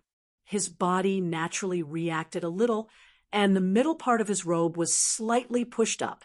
No one knew if it was because of the cough or because she saw the robe being pushed up, but Elsa finally came to her senses. Her face instantly turned red, and she hurriedly ran upstairs without saying goodbye. She slammed the door with a bang and covered her chest to feel her heart beating violently. Although she was already a mother of two, she still felt a little shy. Of course, there was also a little excitement and expectation in her shyness. Even she didn't know why. Beverly, who knew that she had made a big mistake, shrunk her neck and quietly hid behind the young man. She was afraid that her mother would come back and spank her after changing her size. Looking at the girl's clever eyes, Andre couldn't help but shake his head with a smile. Beverly, if I were you, I wouldn't hide. I would apologize immediately. Stand up and take responsibility for your mistakes. Otherwise, the consequences will only get worse. But Mother will definitely beat me if I go up now. Won't it be fine if I hide for a while and wait for her anger to subside? Beverly retorted, unconvinced. Chapter 54. Without a doubt, this smart little girl had already figured out the temper of her parents and knew how to avoid a disaster. Ordinary principles would not work on her at all. Well, a smart student could not be educated using ordinary methods, so Andre quickly changed his method. The corner of his mouth slightly raised, revealing a smile that made the little lowly feel uneasy. With a playful look, he reminded her, "You are very smart, but you forgot one thing. That is, as long as Elsa sees me, she will remember this matter. After all, for a woman, being half naked in front of a man is bound to be very shy. So, as the culprit, don't expect to escape punishment." "Ah, isn't that the end for me?" Beverly screamed and squatted down with her hands covering her face. She put on a pitiful look, trying to gain sympathy. "That's right, apprentice. Now, I will give you the first lesson. No matter what happens, you must firmly grasp the initiative. It is best to take the initiative to make a choice, instead of being forced to react to every move. This is the most important point for a mage, because only the one who grasps the initiative can have the upper hand and move freely." Andre did not pay attention to the little lowly's scheme, but took the opportunity to instill his own ideas. He wanted to create an assistant who had the same outlook on life and values as him, so he had to hurry up and finish it before the girl's thinking pattern was fixed. Otherwise, it would be too late. Just when Beverly's eyes were rolling around, considering whether to go up and apologize, the door of the room on the second floor was suddenly opened. The young mother, who had changed her clothes, slowly walked down the stairs. Although her face was still faintly red, it was much better than before. An awkward atmosphere began to spread in the room. "Mom, I'm sorry, I didn't mean it." The little lowly hid behind the young man and revealed half of her head, carefully apologizing. Elsa helplessly looked at her daughter, gently bit her lower lip, and said, "Well, I forgive you. Come out quickly. Don't cause trouble for Mr. Mage." "Okay, but you have to promise me that you won't spank my butt." Beverly wanted to negotiate the terms first. She did not want to be retaliated. Seeing that the mother and daughter's eyes were getting weirder and weirder, Andre had to stand out and say to the young mother, "Madam, since Beverly has admitted her mistake, let's just forget about it. It's already a little late. I wonder if you could recommend a hotel. I'm a little tired and would like to rest early." "All right, for your sake, I'll let her off this time. Also, you don't have to go to the inn at all. Just stay here. I meant that there is an empty room on the second floor that you can live in." I didn't mean that," Elsa explained with a red face. She didn't know that it was best not to explain such things. Otherwise, the more she explained, the more chaotic it would become. In the end, she could only create a huge misunderstanding. Andre smiled and nodded. "I understand. Thank you very much. Is there a place where I can take a bath? I've been traveling in the wild for a few days. I must smell terrible." "Of course. The bathroom is the second door on the left on the first floor. I'll go and boil some water for you." After saying that, Elsa hurriedly turned around and slipped into the bathroom. After a while, there was a clanking sound, as if something was accidentally knocked over. The little lowly blinked her eyes and asked loudly, "Mom, are you okay?" I'm fine. The water is already boiling. You can take a bath in about half an hour." The young mother stuck her head out and replied. Her eyes were drifting, obviously a little absent-minded. Andre was enjoying this slightly ambiguous atmosphere while taking out the book Magic, Enlightenment, and handing it to the girl. Take it. Read this book in 5 days, and write down the parts that you don't understand. On the 6th day, I'll take 2 hours to answer your questions. Remember, don't be lazy, don't play tricks. On the road of magic, you have to move forward step by step. Any small mistake can lead to death. This is neither a threat nor a threat. It's just a statement of facts. Understood. I'll do my best, teacher. Beverly bowed, very solemnly, and held the thick book tightly in her arms. She had been in the Association of Mages for 2 years. She had heard from the older children that most of the official mages would not take the initiative to teach. The apprentices usually had to observe and figure things out by themselves. Andre was definitely the first one who was willing to teach diligently, so she understood how precious this opportunity was. The bath water was quickly boiled. Andre, who had not taken a hot bath for a long time, could not wait to take off his shirt, revealing his upper body that was full of scars. Although he looked a little thin and weak, he was covered with streamlined muscles. Coupled with his handsome face, Elsa, who had just barged in to deliver towels and clothes, immediately felt her heart beat faster. She quickly put down the things and said nervously, These clothes were left behind by Beverly's father. They are a little shabby. Please don't mind them. It's okay. I'm not a picky person. By the way, thank you, beautiful lady. Andre turned around and smiled at the young mother, then began to unbuckle his belt. Then I'll go clean up the room for you. If you need anything, just call me. Elsa immediately ran out of the bathroom with a red face. She did not know what was wrong with her. Whenever she saw a young man, she would feel nervous and uneasy. She was a 26-year-old widow, but she acted like an unmarried girl. It was so embarrassing. Looking at the slim back of the young mother, Andre smiled and shook his head. He took off the last piece of clothing and lay down in the huge wooden tub. He enjoyed the hot water that he had not felt for a long time. His whole body relaxed, and he silently thought about how to live the rest of his life. First, he had to make a lot of money, and a lot of money. He had already asked around in the Mage Association. All the spells in Linton City, including arcane spells and divine spells, were priced at 50 gold coins for level 0, 100 for level 1, 200 for level 2, 400 for level 3, 800 for level 4, and so on. The price of an arcane scroll would double with every level. If he wanted to learn more arcane spells, he would need a lot of money.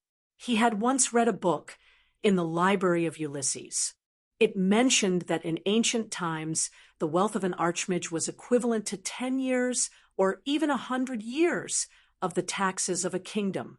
Sometimes, an experiment would cost tens of thousands of gold coins. Therefore, for a mage, sufficient funds were the most powerful guarantee on the path of arcane magic. Chapter 55.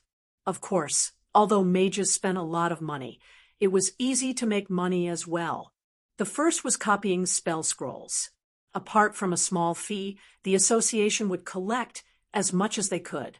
However, it was said that the success rate of copying spell scrolls was not very high, so very few mages were willing to do it. Secondly, mages could also make money by mixing potions and making simple magic items. For example, a bottle of potion that could produce the effect of a level 1 arcana spell. Mage armor could be sold for at least 200 gold coins in the market. A ring that could shoot a magic missile at a critical moment was also very valuable. Many wealthy adventurers, merchants, and nobles were willing to stock up on a few items in case of emergency. Due to the scarcity of mages, the prices of these items were always high. Sometimes they would even run out of stock, so there was no need to worry about sales. Finally, they would accept other people's employment. Some of them wanted their children to learn magic, while others wanted to protect themselves from supernatural forces. In short, rich people were willing to hire a mage to be their consultant and bodyguard. Furthermore, the mage did not have to stay by their side all the time. They only needed to deal with the situation when something happened. Usually, the mage would just take the money and not do any work. Andre felt that he could do three things at the same time. First, he could make potions and items. On one hand, he could earn money. On the other, he could train these two abilities. Then, he could make scrolls of the spells he hadn't used that day. After all, with the help of the system, he only had to pay a certain amount of EXP to have a success rate of 100%. As for the employment, it was better to get a general idea of the situation first. According to his idea, the salary could be lower, but it couldn't take up too much of his time. Otherwise, it wouldn't be worth it. With money, he could buy more scrolls and master more arcane spells. However, the association only allowed ordinary members to reach level 3. If he wanted to reach level 4 or above, he would have to complete a lot of missions and accumulate the so-called contribution points. He could only buy more scrolls after becoming a senior member. This also meant that if Andre wanted to advance further, he would have to work hard for the association. He would also have to settle down in the city and gain a certain amount of power. He might even have to become a member of the nobles and have a fixed property. It had to be said that the Sorcerers' Association's method of binding interests was quite effective. When a sorcerer owned a large property and became a member of the ruling class, they would naturally be closely linked to Linton City. No one would be willing to see their interests being infringed upon, so when an enemy invaded, everyone would work together. A few dozen sorcerers were definitely enough to change the direction of a war.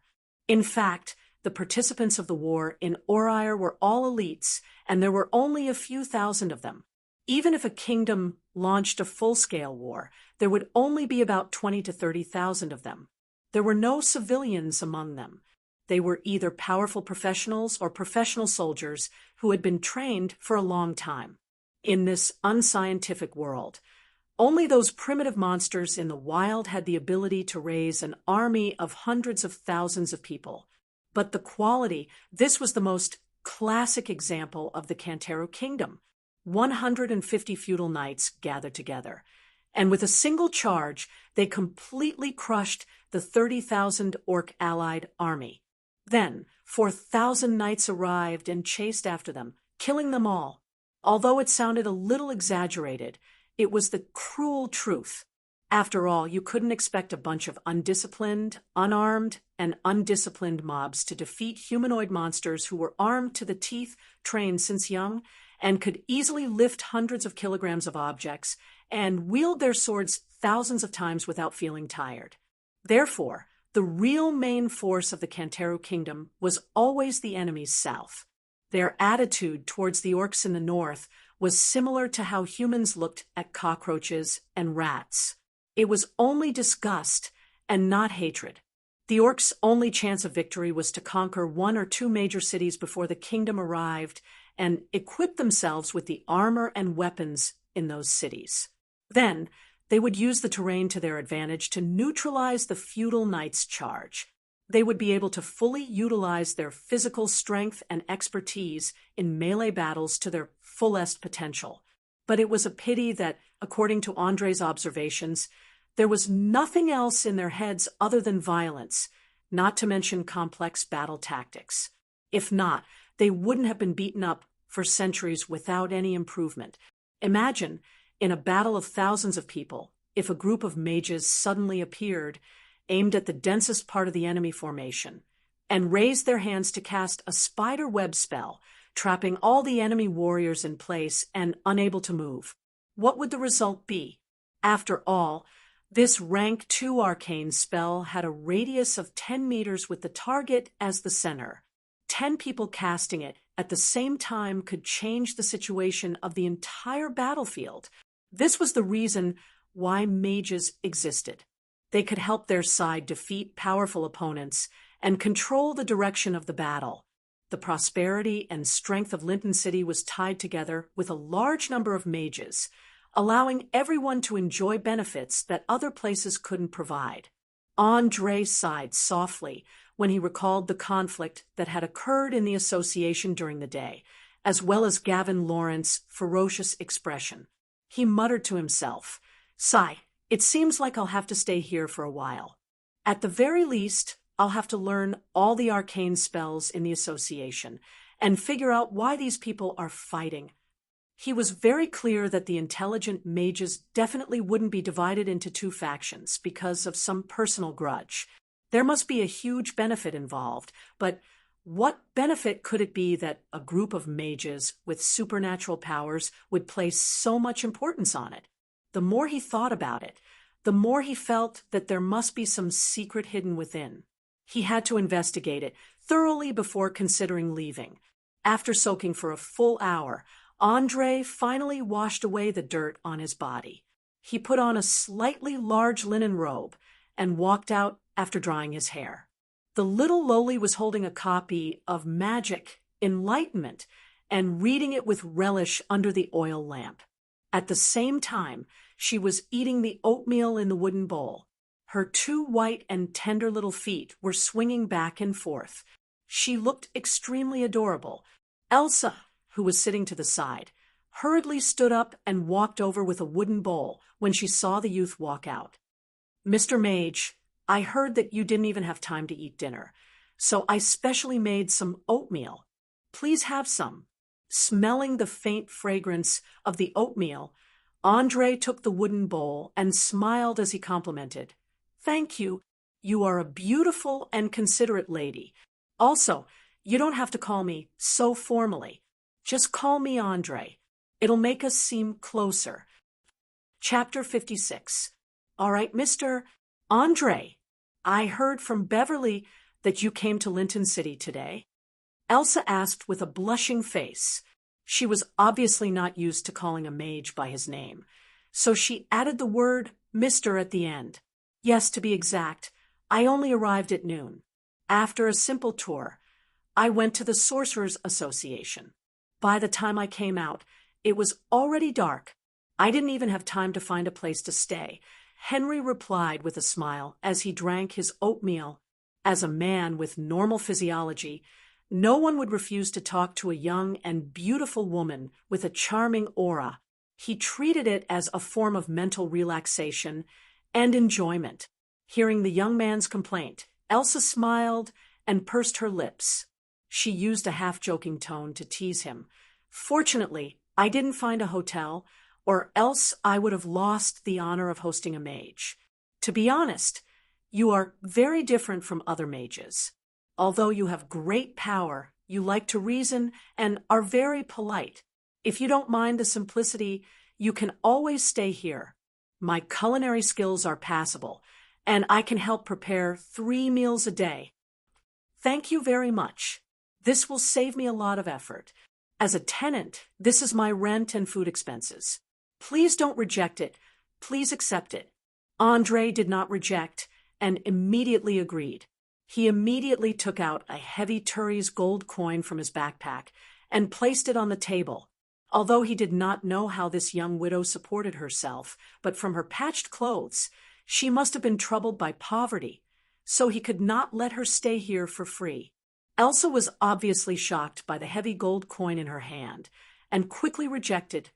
This is too much. Even if I stay here for a month, it won't cost this much. Take it first. Buy more delicious food, and the rest will be your salary. Quit your job and take care of this house in the future."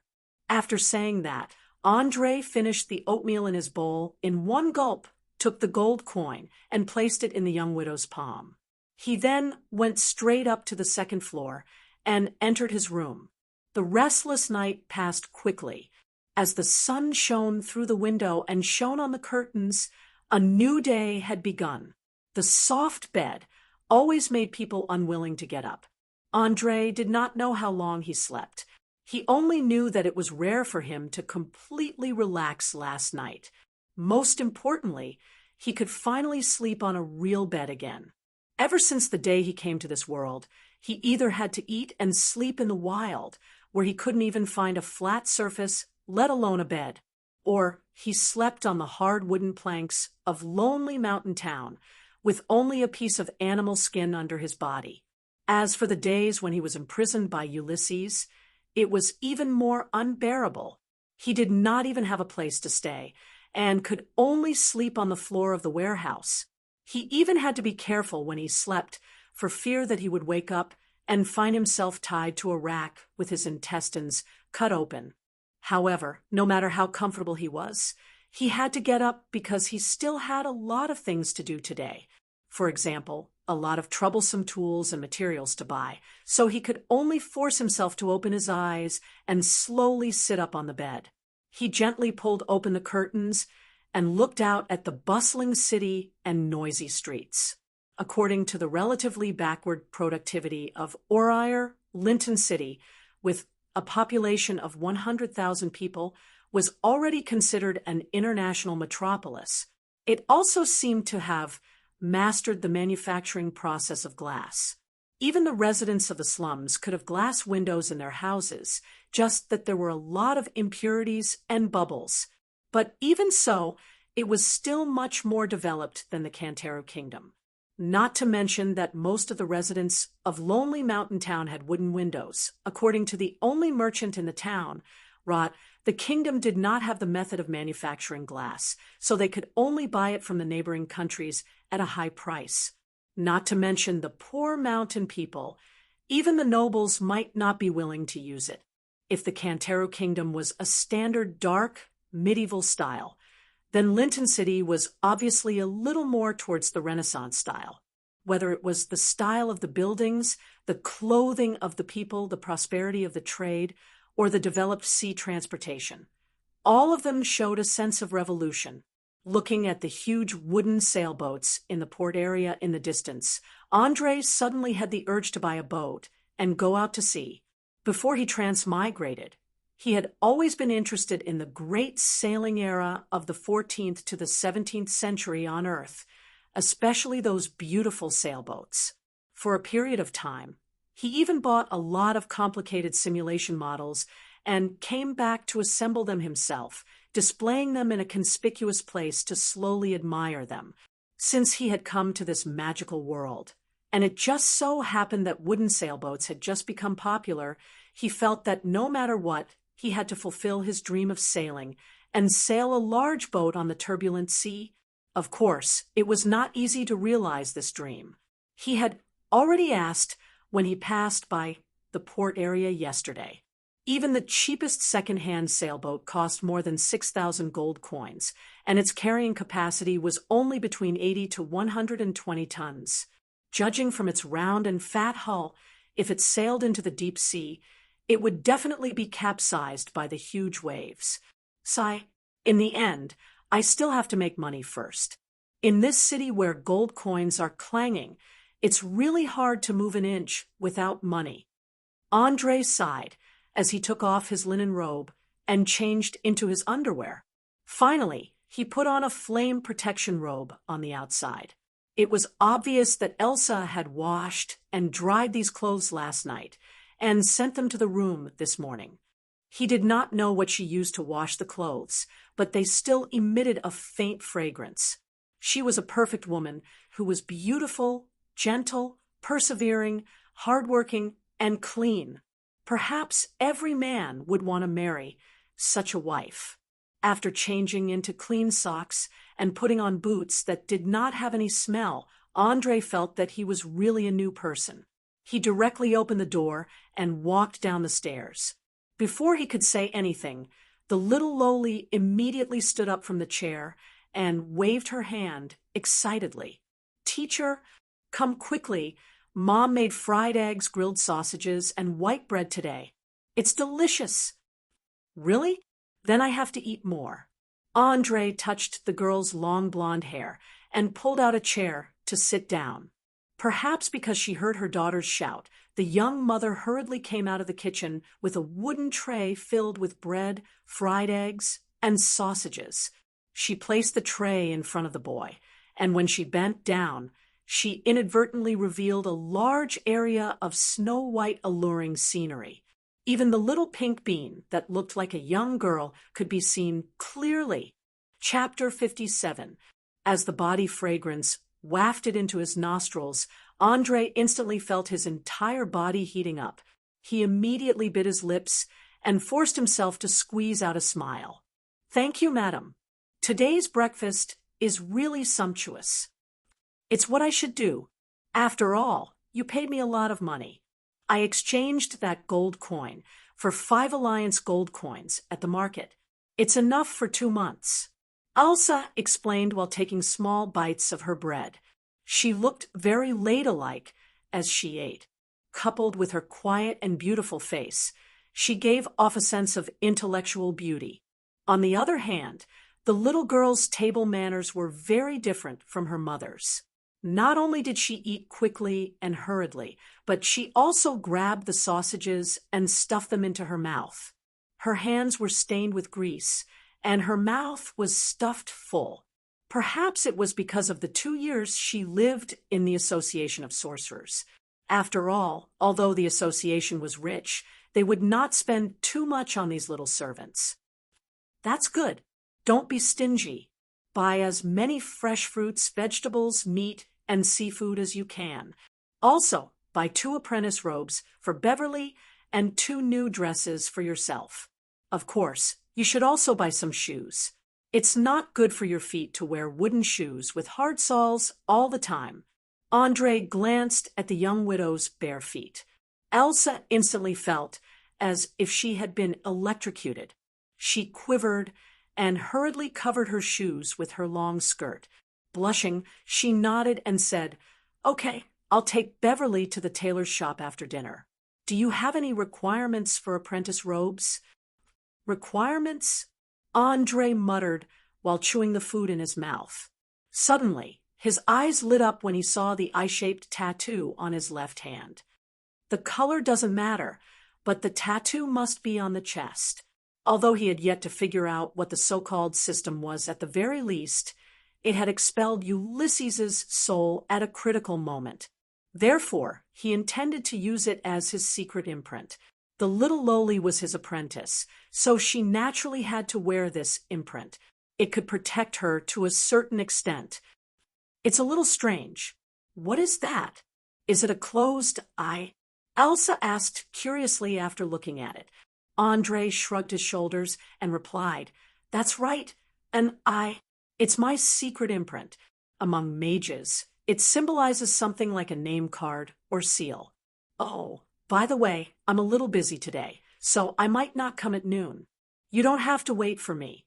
After saying that, he quickly finished the food on the tray, picked up the purse with 56 large gold coins, pushed open the door, and disappeared into the bustling street.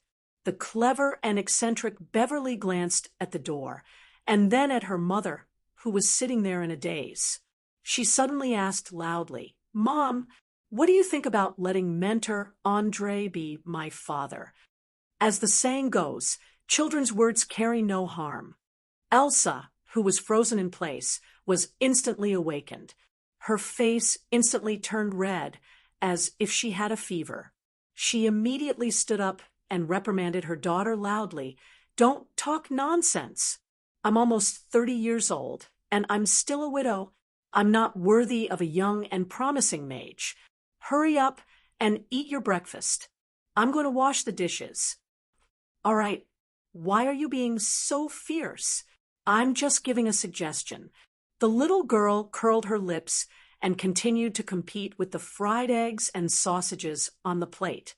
However, her 2 big eyes kept rolling around, and no one knew what she was thinking. As for the young mother, she quickly took the plate and went into the kitchen as if she had done something wrong. She did not come out for a long time. Half an hour later, Andre went through the slums and came to the high tower of the Association of Mages. Unlike last time, he went straight through the hall and came to the door of the warehouse in the basement. He asked the apprentice who was guarding here, "All the alchemy tools and materials are sold here, right?" "That's right, Mr. Mage." scales, beakers, flasks, thermometers, alcohol furnaces, and so on. Everything is available here. At the same time, there are also a lot of materials stored here.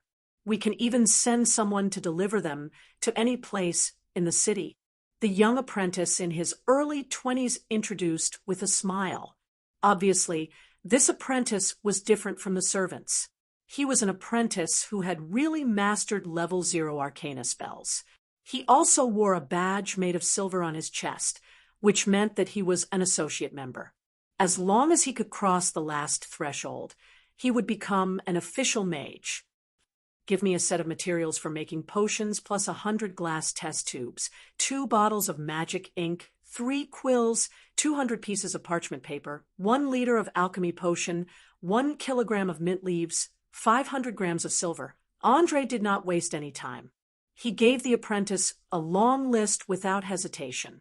Since he had stayed in the necromancer's alchemy room for a whole month, he had already memorized all the materials he needed to make the basic potions. Therefore, he could tell what he needed at the moment. There were a lot of things, but they were also very messy. There were common goods that could be bought in the market, and there were also things like bone powder, which normal people would never ask for. The young apprentice frowned and calculated for a long time. Finally, he gave an exact number, 200 gold coins. Although the prices are not high, the quantity and the variety are a bit too much. Here are 40 tourist gold coins. Please send them to 60 White Dew Street in the slums. Andre paid the money without hesitation. At the moment, there were only a dozen gold coins left in his pocket. No matter what it was, as long as it was related to magic, the price would not be low. Therefore, 200 gold coins was really not a lot. Mages seemed to live in a completely different world from ordinary people. Even their financial system was different. The former could easily spend hundreds, thousands, or even tens of thousands of gold coins for any experiment, while the latter could only earn 30 silver coins after a month of hard work. The difference between a beggar and a billionaire was surprisingly similar to the difference on Earth. After buying all the tools and materials he needed, Andre found a quiet place to draw some blueprints. Then he quickly left the association and went straight to the most famous blacksmith shop in the city. He needed to make a few special gadgets, such as a sleeve arrow, a pulley crossbow, a hollow needle for injection, an alcohol lighter, and, of course, a triangular bayonet. Previously, when he was in Lonely Mountain Town, he wanted to invent something. Unfortunately, the blacksmith Warren's skills were not complementary. He could not even make a standard longsword, and the spearhead could only be made hard and sharp. He could not make something like a triangular bayonet, which required superb craftsmanship. Chapter 58. Now that he was in a big city, he naturally had to arm himself. Through a series of battles, Andre found that he lacked sufficient lethality at this stage, so he planned to put in some effort in the area of weapons. Sleeve arrows could be hidden in the arm and could often catch people off guard in close combat. If a little poison was smeared on it, even a scratch on the skin could be fatal. The purpose of the pulley crossbow was to shoot from a distance. Under the condition of ensuring penetration, it minimized the requirement of strength as much as possible, allowing the bowstring to be pulled faster and easier, thus achieving the goal of increasing the firing rate. As for the triangular bayonet, it was the last insurance and would only be pulled out when the situation was extremely critical. Unless there was a priest present, any creature with blood would die from excessive blood loss if they were hit by it. Ever since he was caught by Ulysses, he had been very insecure. Even if he was in a relatively safe city, he did not dare to relax at all. After all, this world had too many incomprehensible supernatural powers. If he was not careful, he might not even know how he died. Of course, in addition to weapons, there were 2 other tools. The hollow needle was to reduce the failure rate in the process of refining potions. One had to know that a potion could be ruined because an extra drop of solvent was accidentally added. Most mages basically judged based on experience, so the failure rate was high. The last remaining item, the alcohol lighter, was purely for convenience. Because there were no matches in this backward world, most people mainly used flint, which was not only unsafe, but also quite troublesome. With a head full of thoughts, Andre quickly passed through the bustling market, heading toward a 2-story brick building that was emitting black smoke. Before he reached the door, he could already hear the clanking of metal from within. Looking over, he saw that the customers entering and exiting the building were all wearing armor. Some of them were even wearing the insignia of nobles that symbolized their status. It was obvious that this blacksmith shop specialized in weapons and armor, not farming tools, kitchen knives, iron pots, and other daily necessities. It was equivalent to an arms company on Earth. At the door, there was even a large number of shining full-body armor, as well as a few strangely shaped two-handed greatswords. These two things were the most testing of craftsmanship and forging skills, so they were specially displayed to let the customers understand the strength of the blacksmith shop. "I hope the blacksmiths here are skilled enough," Andre muttered under his breath as he walked up the stairs into the shop. Ignoring the respectful gazes of the others, he went straight to the blacksmith beside the anvil and asked, "Hello, I would like to order something special. Can I?" "Something special?" The blacksmith stopped his work and looked up. He instantly noticed the gem badge on the boy's chest, and his attitude immediately became attentive. "So it's the esteemed Sir Mage. I'm the best blacksmith here. If you have any requests, feel free to tell me. As long as it's within my capabilities, I won't refuse. Here, this is the blueprint. Everything I want is on it. Take a look and see if there's anything you can't complete." As he spoke, Andre handed over the parchment he had prepared earlier. He stood in place and waited for the other party's reply. He was a little unsure if the clumsy blacksmith in front of him could do fine work, especially small things like needles and arrows. He was afraid that very few people could make them. After staring at the blueprint for 10 minutes, the blacksmith bit his finger and said, the strange-looking dagger, and the modified crossbow should be no problem. The spring-fired arrows and the small iron box with a complicated structure are a little difficult, but it should be possible after a few more tries. Only this kind of hollow needle is impossible to make. The truth was not far from what Andre had expected. Although it was a little regretful, it was worth the trip if he could make the other things. Thinking of this, he nodded helplessly. "All right, then I'll remove the needle. How much will it cost to send the other things? How many days will it take to make them?" 35 gold coins. Usually, it would take 5 days to make them. But you're a mage, so naturally you have some privileges, so you can come and pick them up in 3 days. The blacksmith smiled and gave a price. "No problem. Here are 6 big Turi's gold coins." Andre took out half of the gold coins from his money pouch without hesitation. Then he warned with a serious expression, "I hope that you will burn the blueprint immediately after you're done making it and completely forget about it. Don't let me see any similar products in your shop. Please rest assured, Sir Mage, I've served the mages of the association many times. I know the rules very well. I will not reveal a single word." The blacksmith patted his chest and promised loudly, "If that's the case, I'm relieved. Goodbye." After saying that, Andre nodded and turned to leave. Just as he stepped over the threshold, he suddenly saw a member of the association walking towards him. He could not help but be stunned. Gavin Lauren obviously also noticed the young man. He immediately stopped and squeezed out a smile on his gloomy face. "Good afternoon, Mage Andre." "Good afternoon, Mage Gavin." Andre greeted him politely. He could tell from the other's expression that this guy was in a bad mood. He must have encountered some trouble. What's the matter?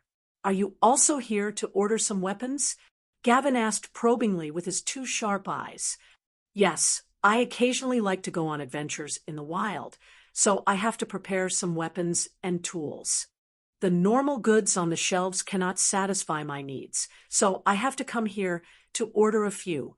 Because he did not know the other's purpose, Andre answered very carefully and tried his best not to reveal any information. Ever since he saw the internal strife of the Association of Mages yesterday, he decided to stay away from these two groups of people. Before he figured out what was going on, he would definitely not join either side. Gavin heard the faint sense of alienation in the young man's voice. He smiled playfully and said in a meaningful tone, "Ah, it seems that you have misunderstood us. You think that we are aggressive and fierce, but it's okay.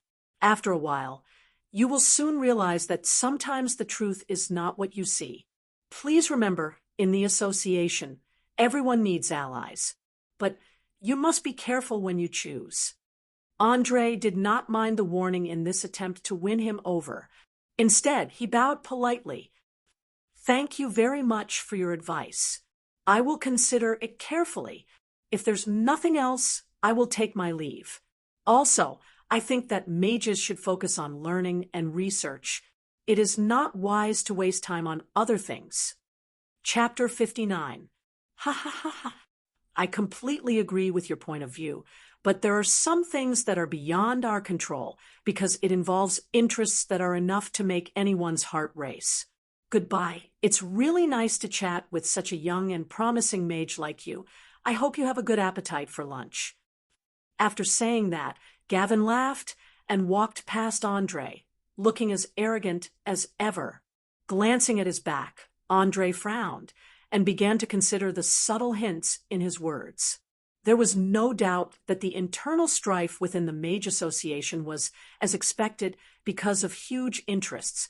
From the degree of hostility between the two sides, it was definitely not as simple as money and power. What could make dozens of mages attack each other in 2 rows like crazy? What could make President Boris so helpless?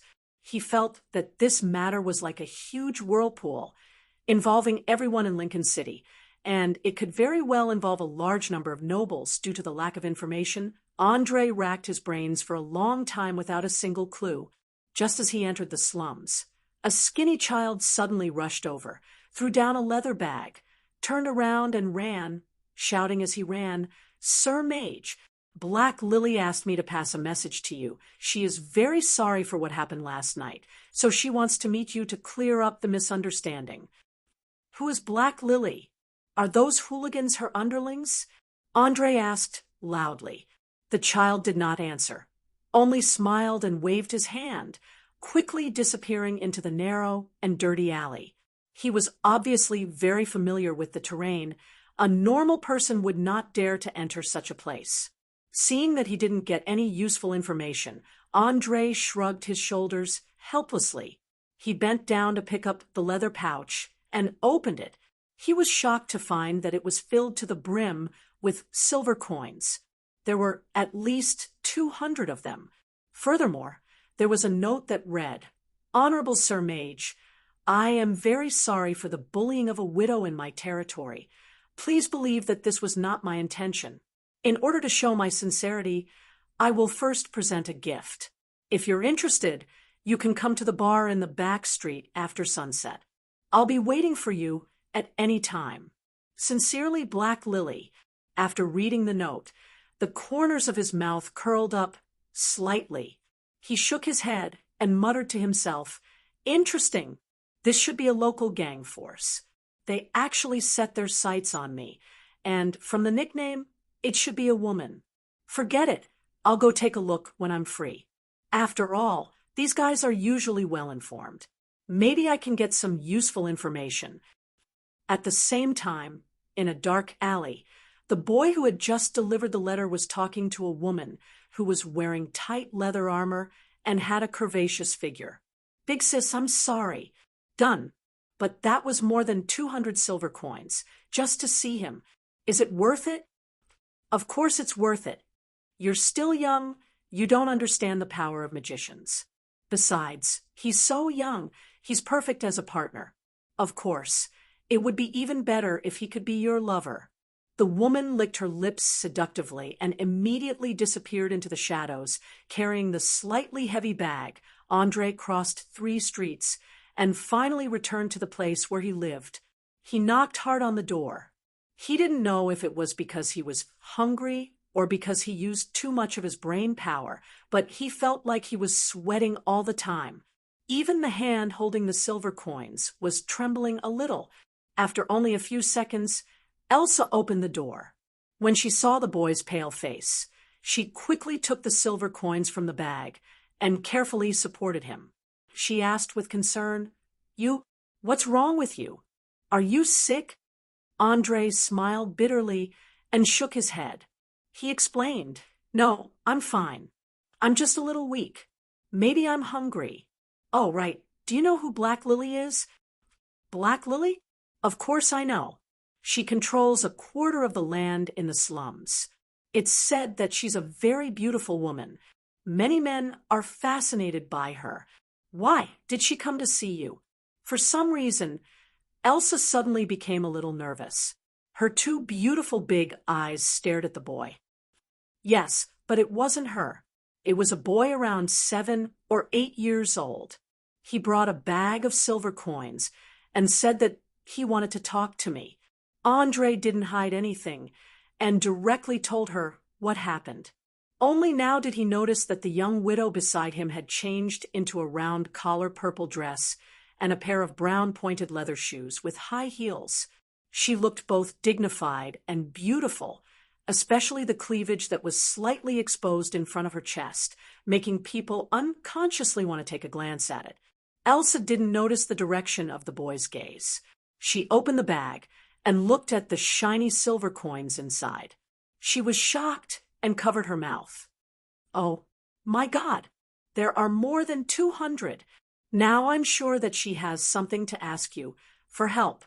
"Huh, is 200 silver coins a lot? I spent more than 200 Alliance gold coins this morning. Maybe this woman just wants to apologize. Don't be so nervous." After saying that, Andre walked into the house and sat down on the chair in the living room with the help of the young widow. 200 silver coins was nothing to him even when he was hunting in Lonely Mountain Town, let alone after he became a mage. Moreover, the business in Linton City was so prosperous. At most, it was the living expenses of an ordinary family of 3 for half a year. It was nothing to be surprised about. Looking at the boy's indifferent expression, Elsa sighed softly and explained, "You can't measure it with the values of a mage. This is the slums. Most of the people who live here are poor people with no savings. 200 silver coins is almost equivalent to a guild's income for a few days. That's why the Black Lily put in a lot of money this time." After saying that, she went into the kitchen and brought out a bowl of meat soup and 2 pieces of bread. She put them on the table. "Just eat this. You said that you wouldn't come back for lunch, so I made a little less. This is all that's left." Andre, who had been hungry for a long time, was not picky at all. He stuffed the food into his mouth quickly and hurriedly. As he ate, he asked, "What do these guilds usually do to make money? How can they be so poor?" "Stealing, collecting protection fees, robbing. Anyway, it's not a serious business. But most of them have no choice. Some can't survive, and some are forced to do it by the ill-disciplined guards. A group of pitiful and hateful people. How much money do you think they can make?" After saying that, Elsa winked playfully like a young girl. Chapter 60.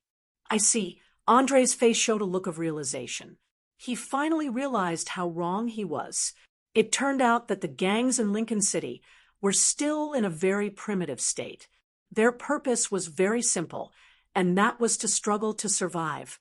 It was a world of difference from the mafias of the 19th century on Earth. You understand now? Black Lily must be asking for your help by giving you 200 silver coins. So it's best if you don't go. People like her are always in trouble. Once you get involved, it's hard to get rid of her. Elsa said as she ran her fingers through her long blonde hair. Andre finished the soup in his bowl in one gulp and wiped the grease off his mouth. He had a playful smile on his face. I have to go after hearing your explanation. I want to see what this Black Lily is up to. Seeing that the young man had made up his mind, the young widow no longer tried to dissuade him. She whispered, although you are a powerful mage, you must be careful when you go. Those ruffians often use poison, knockout drugs, and other such methods. Also, I've already brought the things you bought to your room. Don't worry, I've been through a lot. Those dirty tricks won't work on me. Thank you, Elsa. You're so gentle and considerate. Andre quickly stood up and kissed her on the cheek. He then ran up the stairs to his room with a smile. Elsa, who was suddenly attacked, was stunned. It took her a while to come to her senses. The skin on her face and neck instantly turned pink. She hurried into the kitchen with the dishes and did not come out for a long time. As for the culprit, he was now fiddling with the tools he bought in the room. After a while, the table was filled with various bottles and instruments. It looked almost like an alchemy room. However, Andre knew that this room could only be used to refine specific formulas. No dangerous experiments were allowed. Or else, well, in a real alchemy room, whether it was the floor or the table, it had to be made of solid rock. It could withstand explosions, flames, strong acids, and many other accidents. Moreover, he was now standing on a wooden floor and table, not to mention dangerous experiments. Even if the alcohol stove was accidentally spilled, it could lead to a disaster. It could not be helped. He did not want to use the alchemy room of the Sorcerers Association. After all, after what happened yesterday, it would be awkward if they met. It was better to hide at home. After simply categorizing everything, Andre quickly began to concoct the first magic potion of his life. Since he had learned the basics from the necromancer, his movements were very skillful. From igniting the alcohol furnace to adding the alchemical solvent and adding the required materials, the whole process was completed in less than 5 minutes. He stared at the needle of the thermometer and carefully stirred it with a glass rod. At the same time, he observed the color of the potion. When the dark green liquid began to turn yellow and blue, he immediately cast a level 1 Arcana spell, Mage Armor, on the test tube. In an instant, the bottle emitted a dazzling white light, and the boiling solution began to swirl rapidly. A few seconds later, it began to emit a strange blue gas, and a long string of notifications popped up in his vision. Create a level 1 magic potion, Mage Armor potion. Required ability potion entry level, pass. Difficulty, easy. Forcefully drain 10 EXP. Congratulations! You have successfully concocted your first magic potion. You have been randomly rewarded with a level 2 Arcana scroll. You have received a scroll of Fireblade.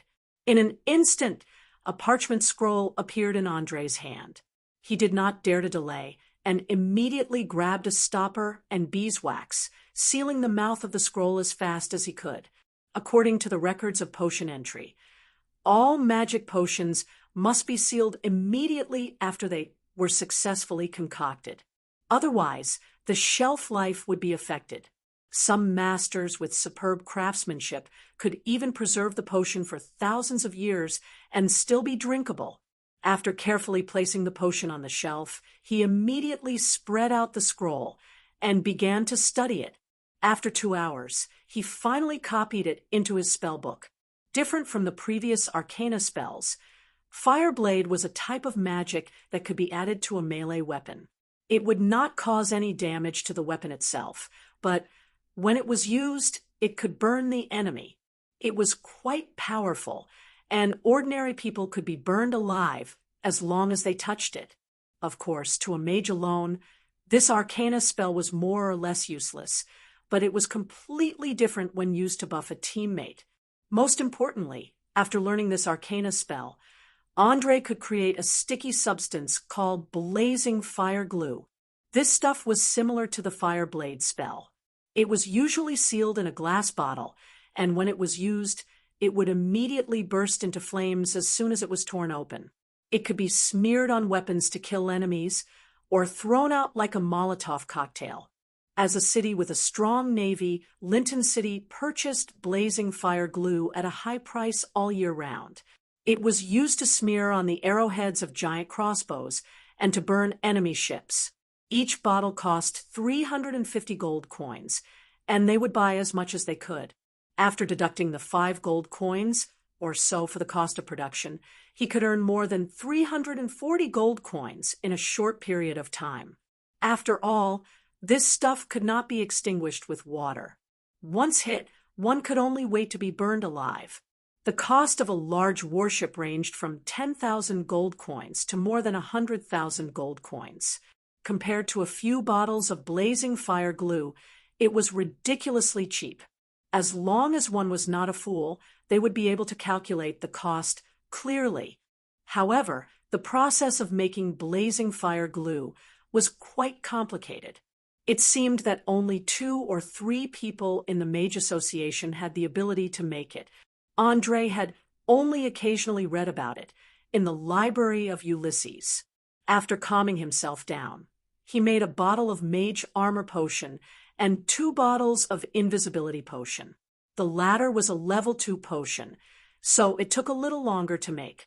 It was already evening when he sealed the bottle.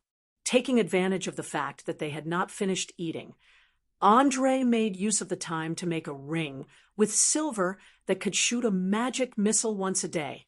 This magic item could automatically recover 100 experience points.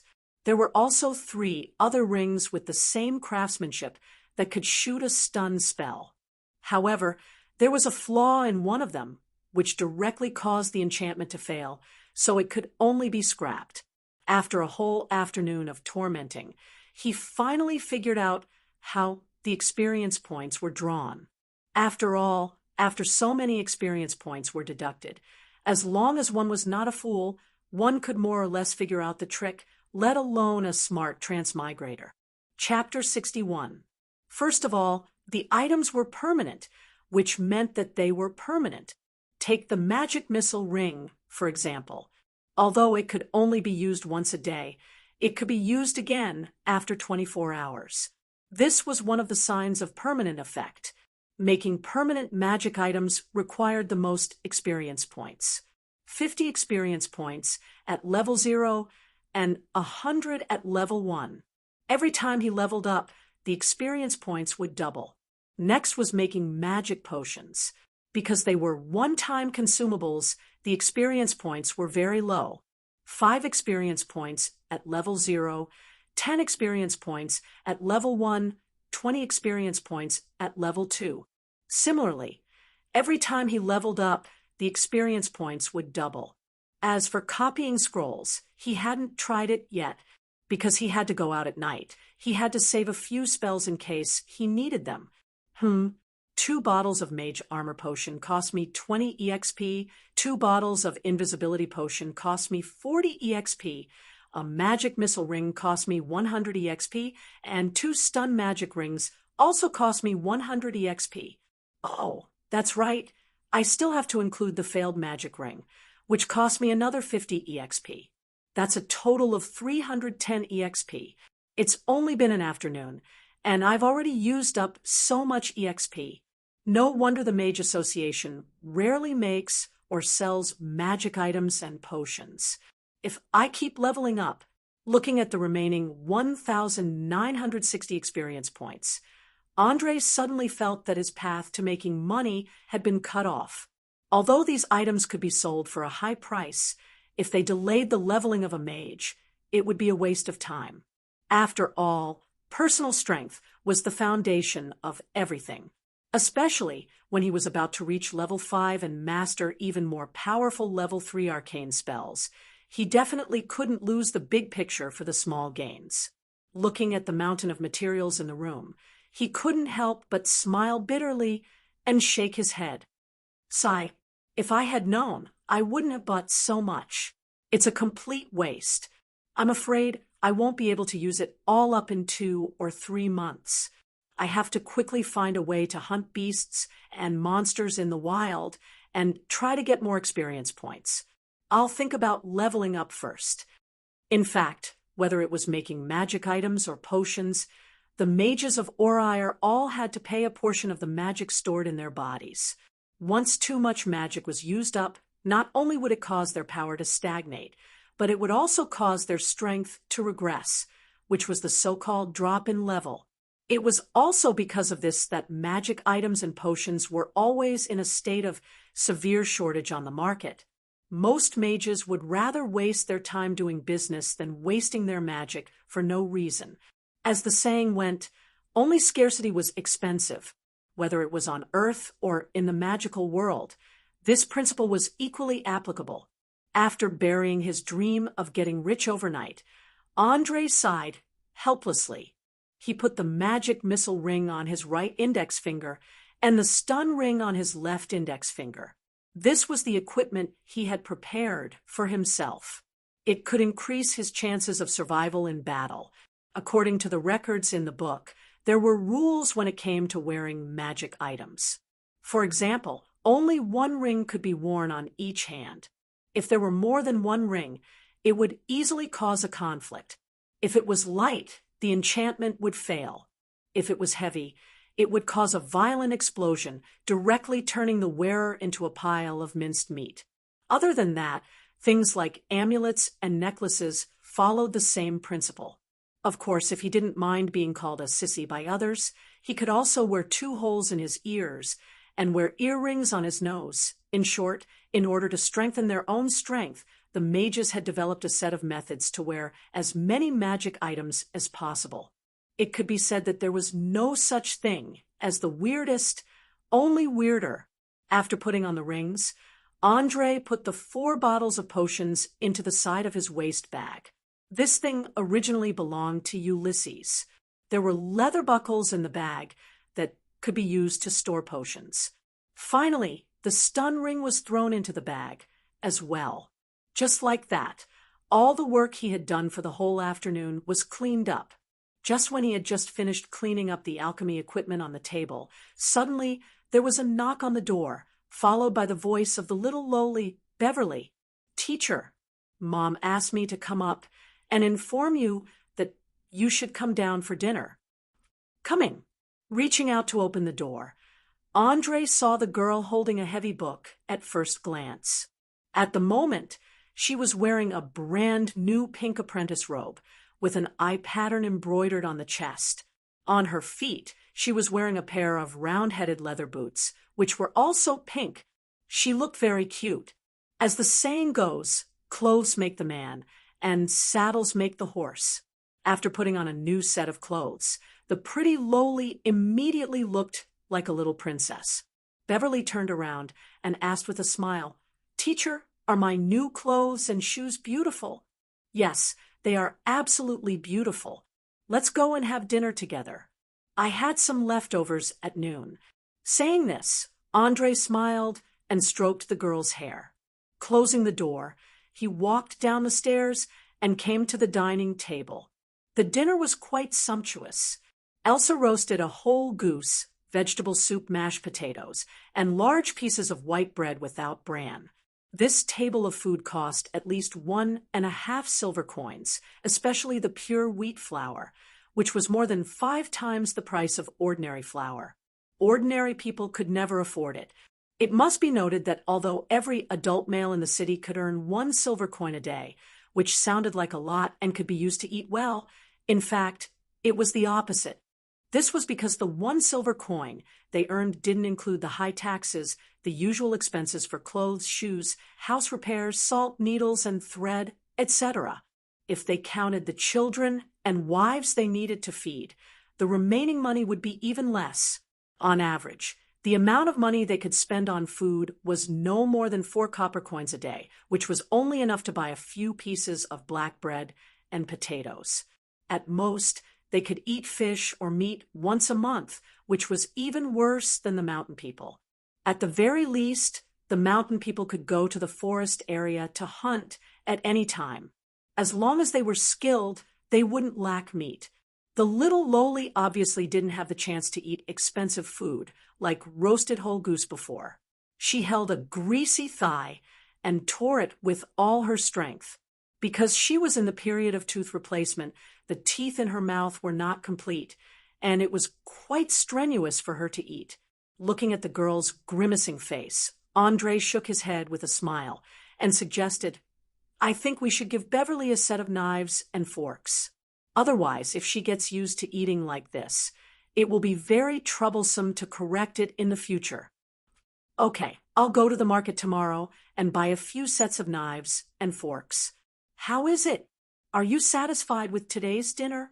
Elsa asked with a smile as she chewed the food in small bites. "It's very good, but you can have more varieties in the future. It's best to have more than 3 kinds of vegetables. Eating more vegetables can improve the body's immune system and prevent many diseases.